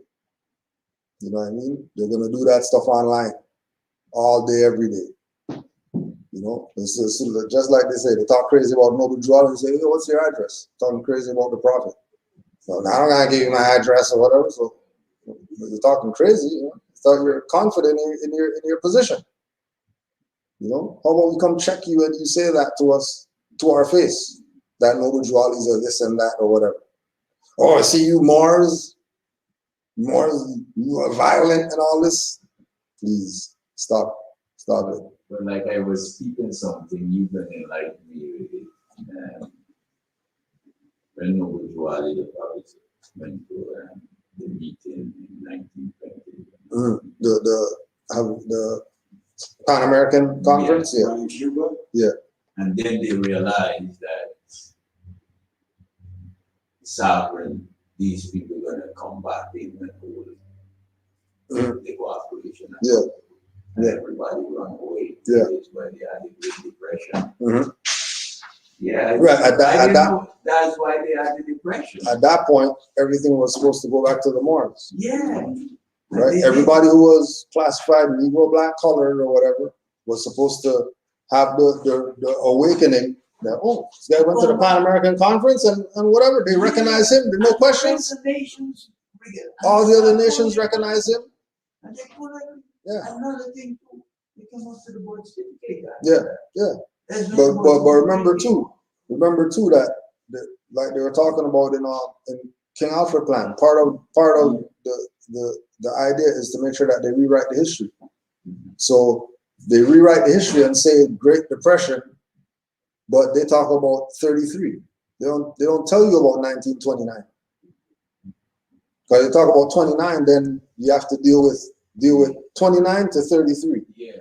That they're not going to deal with because all that is during the time of the Great Schism. Yes, even that bankruptcy, it wasn't no 33, earlier. Yeah. Earlier. But then it's only with research. Yeah. Majority of people are going to go with the narrative. Right. But You know? 1933, the Great Deal, and Roosevelt, and whatever like that. That's later. But it didn't happen before because the prophet went Yeah. to the place. Yeah. And then also too, with regard to that, at that time, prior to that, I mean, Noble Jewelry was going around telling all the Moors to get their money out the bank. Before it happened. Yeah, and they did. telling them to get their money out the bank. That's when our grandparents started to keep it under the mattress Right. and into their bosom. Yeah. Ain't going to no bank. Mhm. And we grew up in the Caribbean. Mhm. In the village, there were people never went to the city to put their money in the bank. You You know know what where that happened? money was. Not even. And everybody defended the house Yeah. because they know, They know the that's where the house stuff, have some stuff that Yeah. they don't know where it Yeah. is. the silver and all that. Yeah. Yeah. Yeah. So when you come, you say you go in my house, the neighbor, they will pull out that money too. Yeah. You know? Mhm. Yeah. Yeah. So now, you know, now I it's think it's on makes sense. CTC. I think it might be on.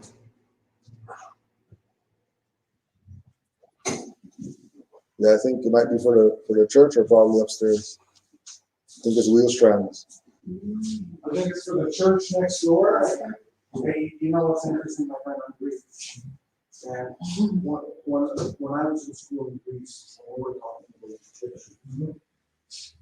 They refer to the Egyptians as dark face or Ethiopians. So now we actually use it. Right. But it wasn't your Greece time. I'm sorry. Prophet is the man. Prophet is the man.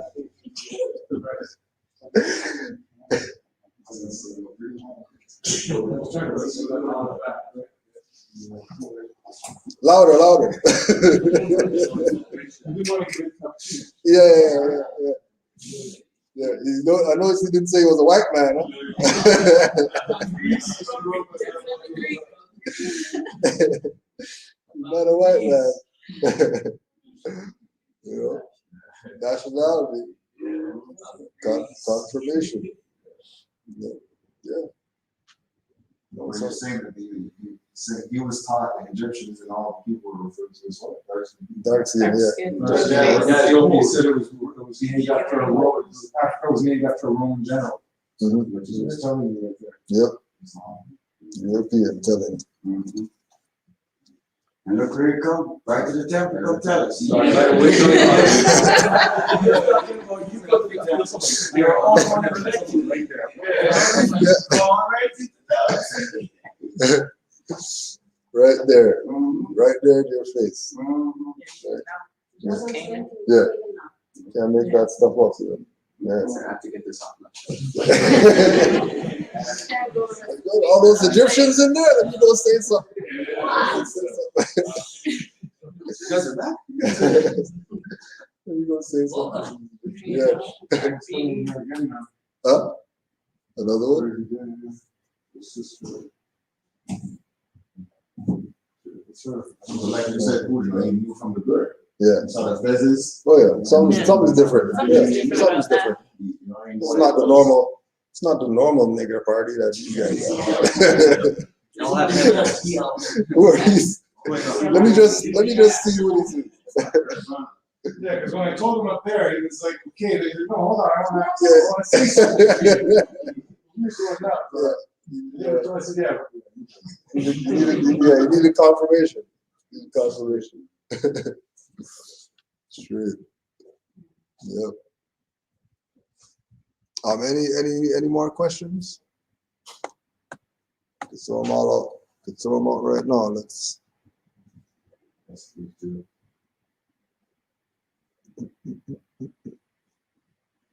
I had a question actually. Yeah, go ahead, Mark.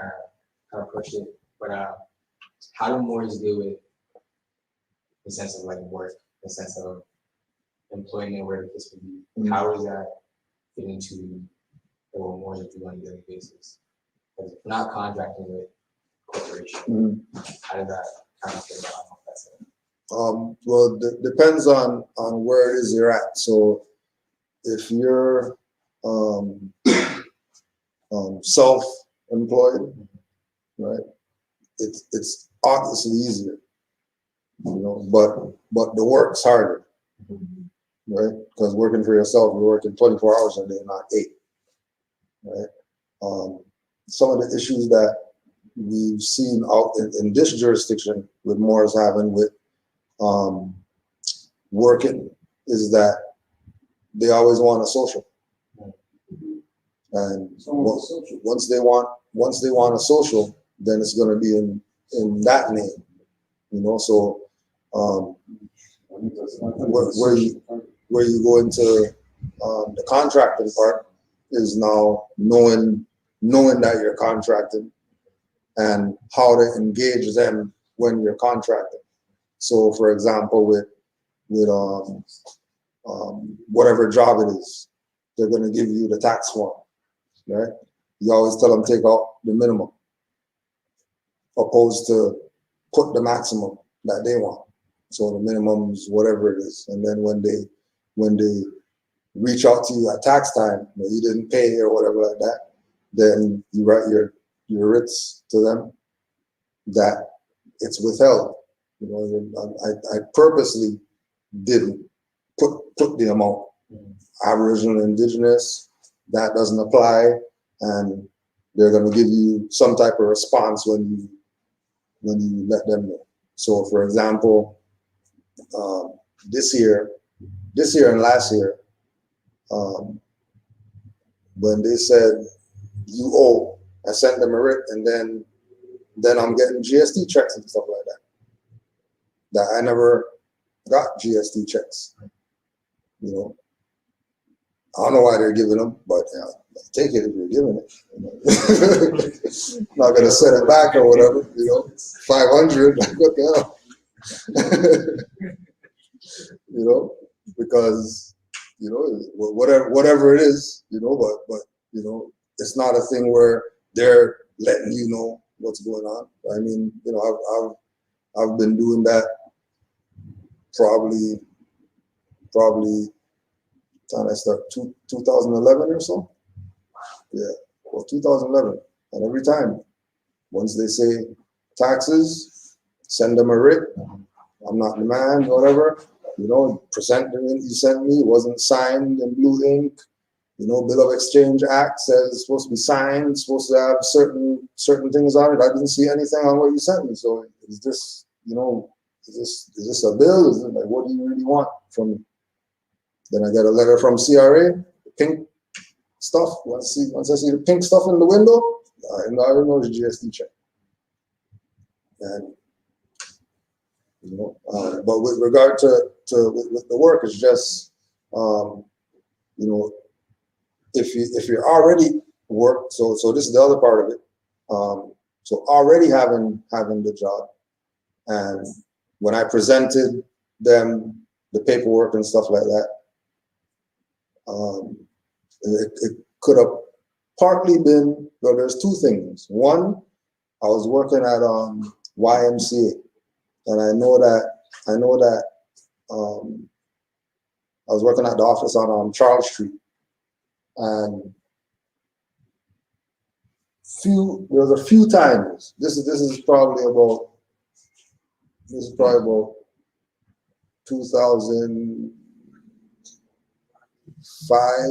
2006 to about 2008. There was a few times in the elevator that you would see people with the Masonic rings and stuff like that, right? We knew that all those people were on the upper floor, which was all the executive offices or whatever, right? So when I presented it to them, the same time that I presented it to them, we had the situation with the sister where we were on the news and all that. Mm-hmm. So then the next that was on the weekend.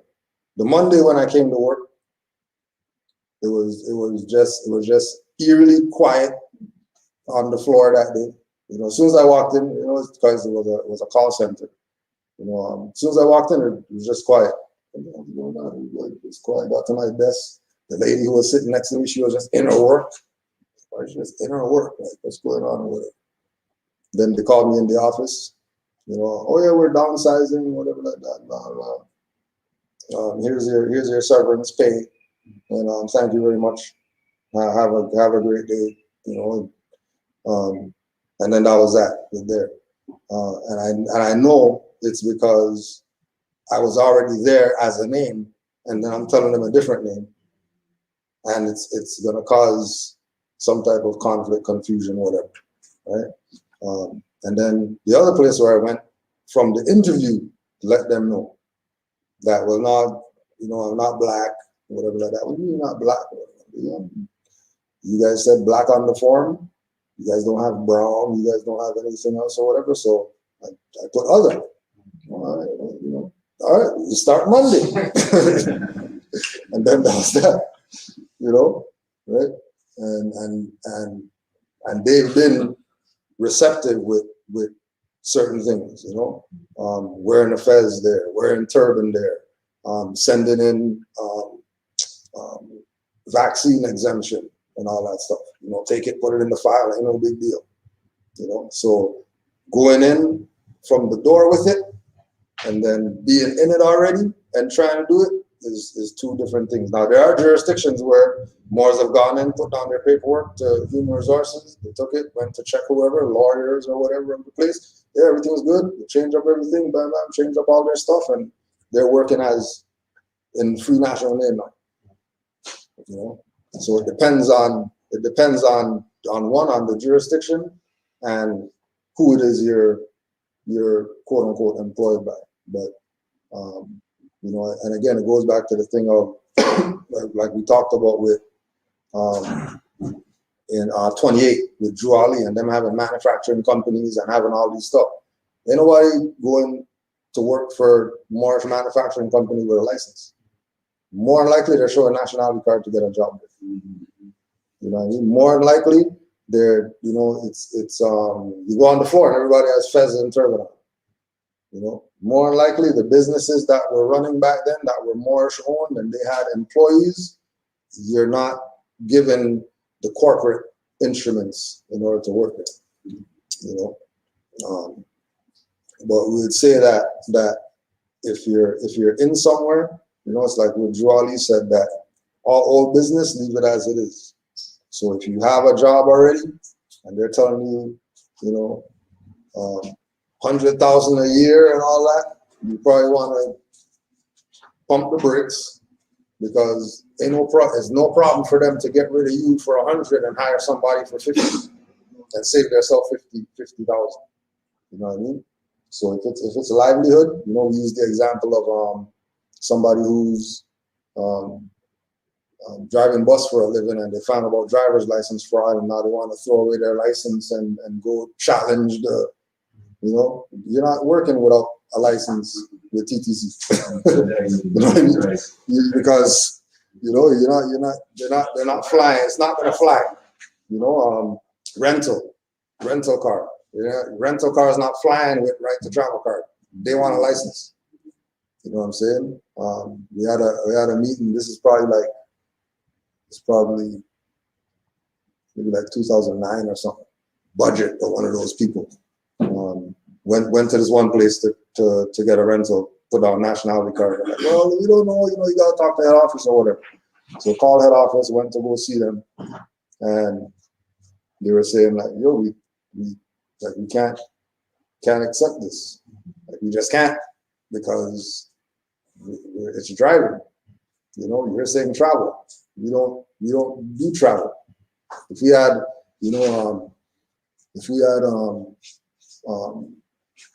traveling rental spot, we'll take your stuff all day, no problem. But the people who we're with, they want to see license number, insurance info, whatever like that, and then just left it at that, because it wasn't even worth the headache, but it just depends on who you're dealing with and what jurisdiction it is, how you're really gonna maneuver with them. Rates, I mean, that's a big portion of getting to know the complex rates are. Yeah.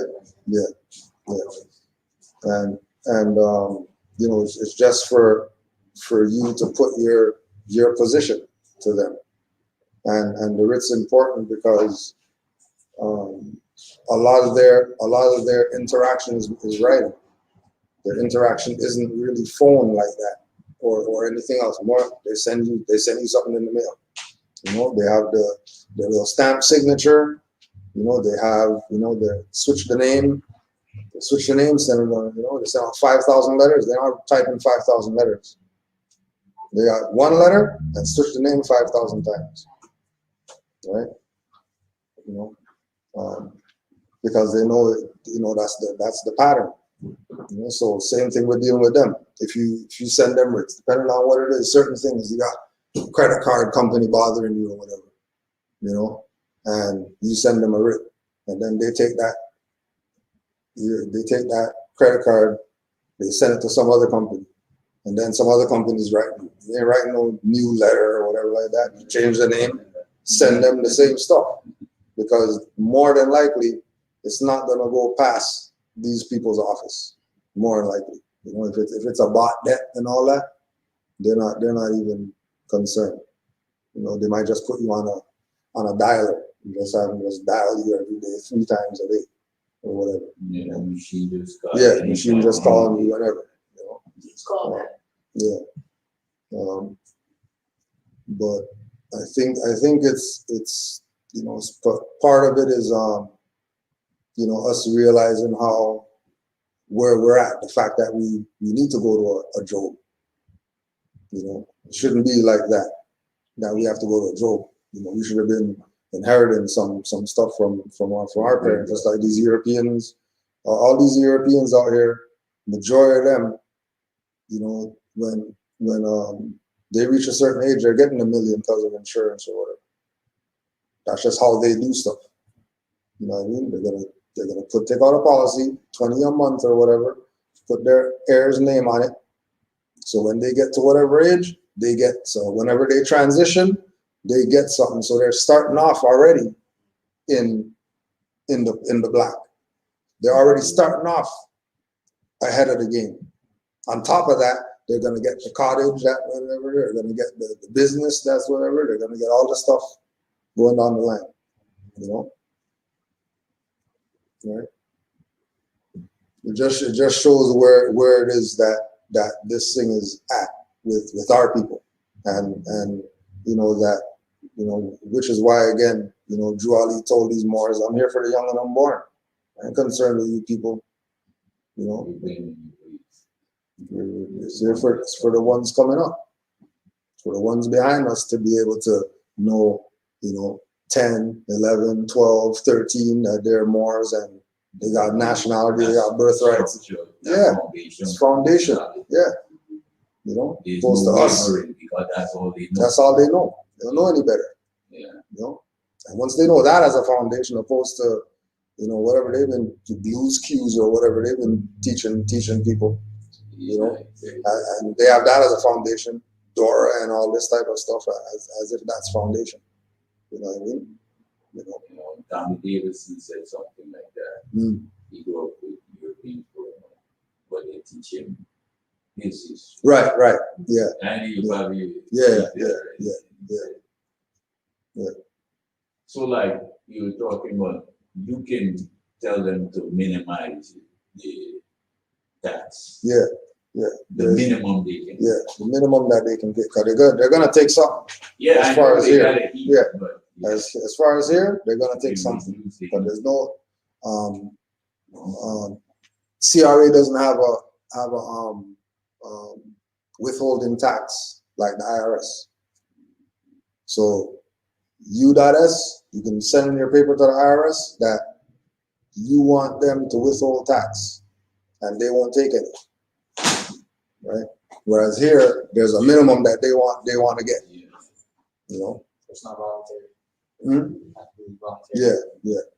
I go into work and try that. I work with pure leader, Yeah. so I'm always busy. Right. Yeah. I've been there a minute, Yeah. For real. Yeah. And again, it's like, it's really about how you're presenting it. Yeah. You know what I'm saying? Checking them, checking the HR. Who's the HR lady? She have a nationality. It's a Hindustani lady. Oh, it's a Hindustani lady, then you might have her. Because what happened, I used to work on Sundays. Sundays is double time. Right. But then, like, Monday you go back home to work, you're tired. Yeah. So I'm like, one, get a new boss coming and he start going after the senior guys because the senior guys them are doubling out. Mhm. Something like that, forget it. So on Sunday morning, and I'm like, "Damn, then I realized I was working on Sunday. Now I got all this free time on my hands. Yeah, Right? yeah, I was doing so much. I'm like, yeah. they keep it. So what I used to do, I used to tell them take an extra 100 from me every week, Mm. right? Mm. So that we set me at the end of the year. Right. Yeah. Because they're gonna get, once you put the max on the form, then they're gonna take it any way they can get it. Once you put the minimum, there's a line for them. You know what I mean? And they're just gonna have to just settle with the minimum. Yeah. In hopes that when tax time comes, you're gonna pay the extra. Right? At that point. Yeah. But even with that too, there's so much people we know who they have their tax man and their tax man knows this stuff and they pull their own 2 strings or whatever like that and they're getting a return. Because it's if the all caps is a corpse, then there's certain things that you can deal with on the taxes to get the stuff back. Whether it's rent, whether it's bus fare, whether it's whatever, there's certain things that you can put on there if you know the right tax man that you're gonna get back, even if you owe.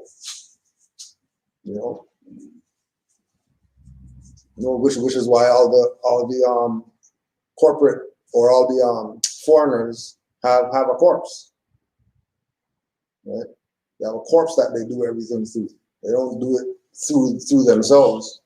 They do everything through the corpse because they know that the corpse tax stuff is better than the human tax stuff. They get way more back from the corpse. Yeah, everything's a write-off in the corpse. Yeah. Yeah, that's a write-off. Like when you put together 100 million. Yeah. You're getting that right back. Just put that receipt in and you're getting that right back.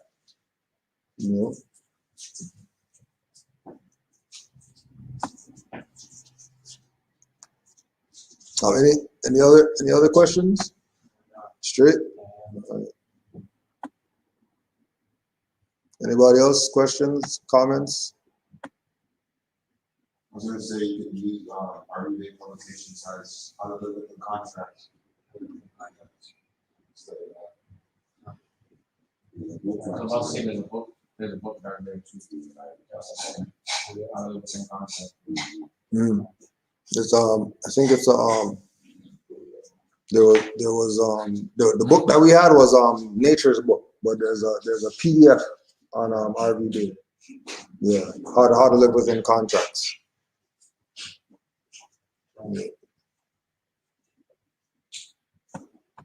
So that peanut punch got you back there.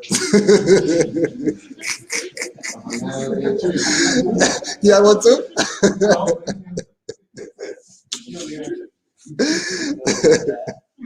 That sorrow drink you had the last time. Yeah. That was. Yeah. I took it to work and I go to drink it out. I said, no, I left so bad. The next day, I drink the rest. It was so good, I couldn't pick out about that. I'm like, this is good. So I bought the bottle. I said, I'm going to drink one day. Tomorrow I come back. Yeah. Yeah, that's Mother Rosalind that makes those. Yeah, she's been doing that for years too. Yeah, she's been doing that for years. Like today's day, you have the census people coming at you.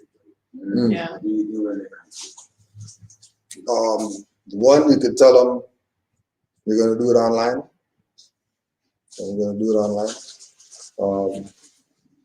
But it's just like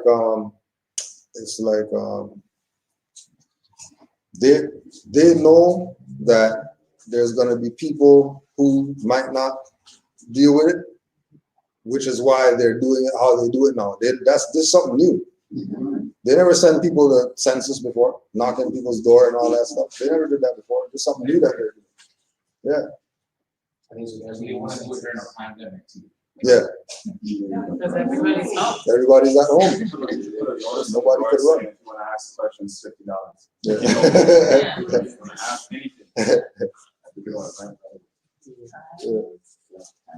Yeah, our brother asked me that. He goes, "Yeah, they keep coming to my door. What Yeah. are you doing?" Yeah. No, I don't want to do these things. Yeah, he said the living won't go away. That's why I answered. Yeah. So they had the online, and then even with that, it's not even because they're not there's no imagery or anything like that there. You know what I mean? They just want something filled out.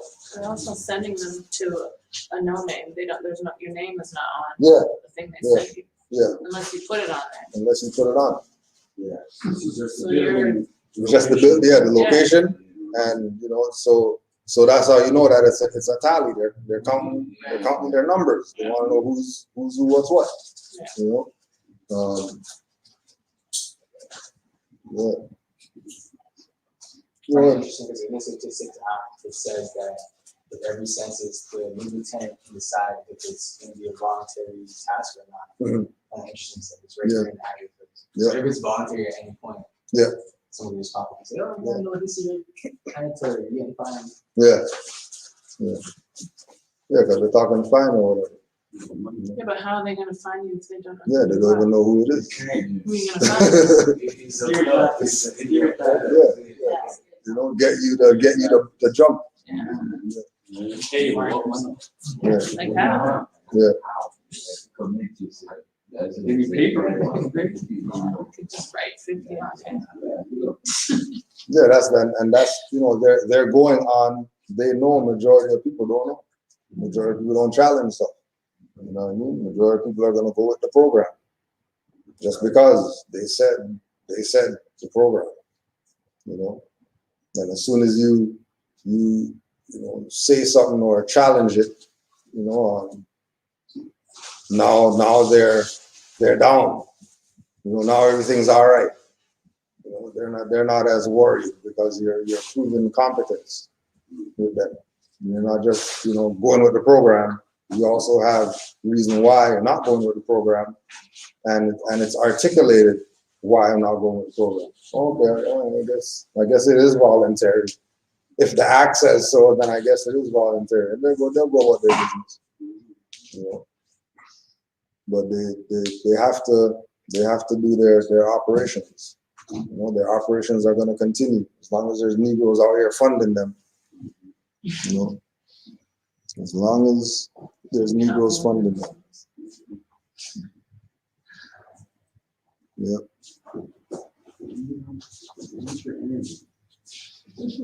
Yeah. Would you like to exchange? Yeah.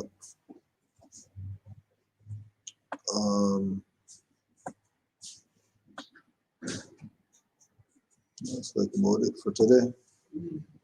Oh yeah, we gotta do our Quran reading. Actually, do a red book today.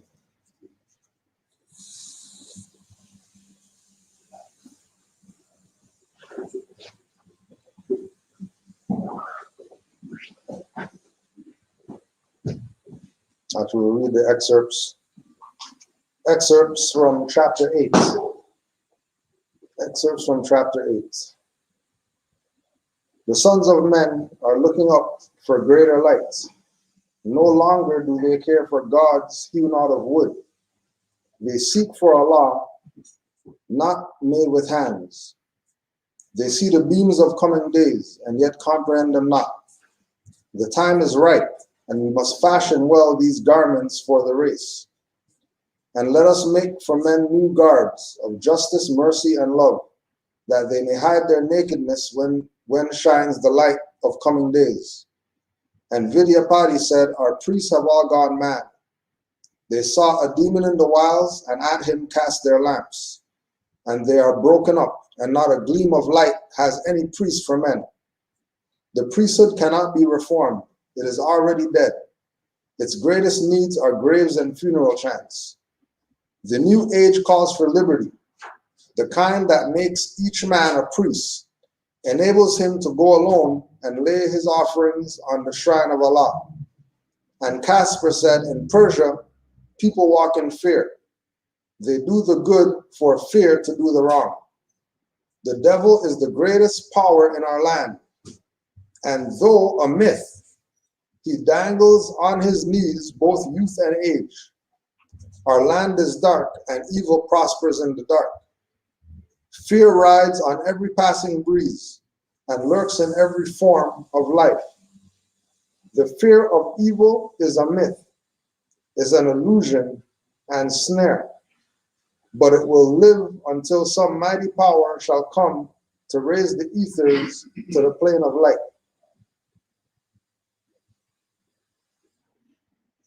And always know that we, us, are that power that's going to raise the vibration.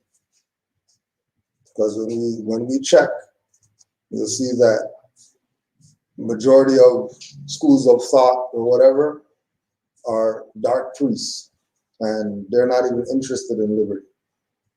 But they're going to go march for some emancipate themselves or whatever. But they don't want liberty. They don't want freedom. All right. Any last questions or comments?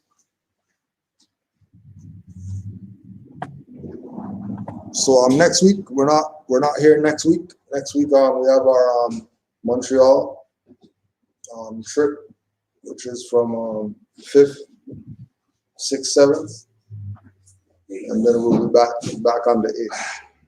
Return on the 8th, and then it's we're going to be doing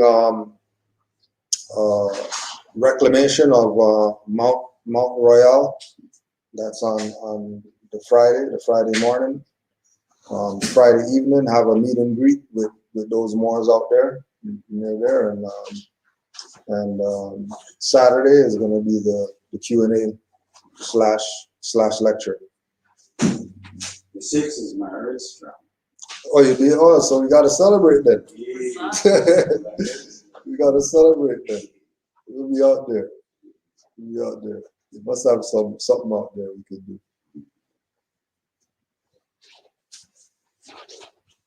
Islam Moors. Give thanks for everybody being here. And there's a couple new titles in the back. I think Nora has one right there. Brother Mafiel, Moorish Tactical. That's a new one. And I think Brother Mafiz's book, The Torch Book, and Isonomy. And I think that's it right now.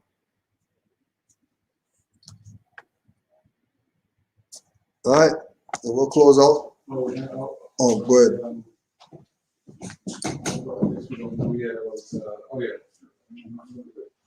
And probably September sometime. Look for town hall. Probably gonna do it on the go-to meeting, so we could get everybody on there. Yeah. So we'll whatever we figure out the day for that, we'll have here and as well as on go-to meeting, so we can get everybody on. You get it? Oh, I thought you had something. 5 on the left, 2 on the right. Allah, the Father of the universe. Allah, the Father of the universe. Father of love. Father of love. Truth. Peace. Freedom. And justice.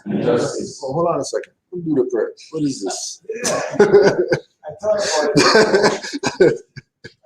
Father of left, 2 on the right. Allah, Father of the universe. Allah, Father of the universe. Father of love. Truth. Peace. Freedom. And justice. Allah is my protector. My guide. My salvation. My salvation. By night. And by day. Through His holy prophet. Through His holy prophet. It's love. Thanks, bro. We're also having an autumnal equinox, more than likely in Hamilton. And then we'll be right around the. Oh, yes, I got a question now. For changing my domicile. Yeah. I was president working for and stuff, so should I want to change or just? Unless you set them, so unless you're expecting. Okay, so it's been a while. Yeah, without anything, yeah. This is part of the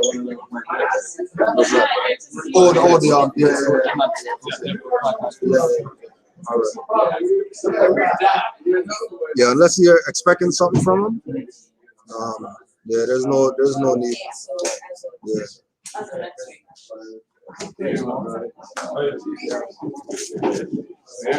Yes, boy.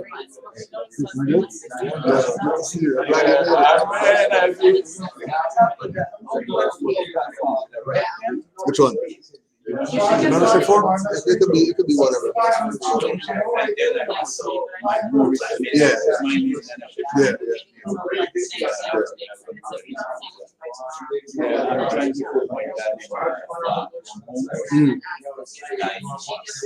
Okay.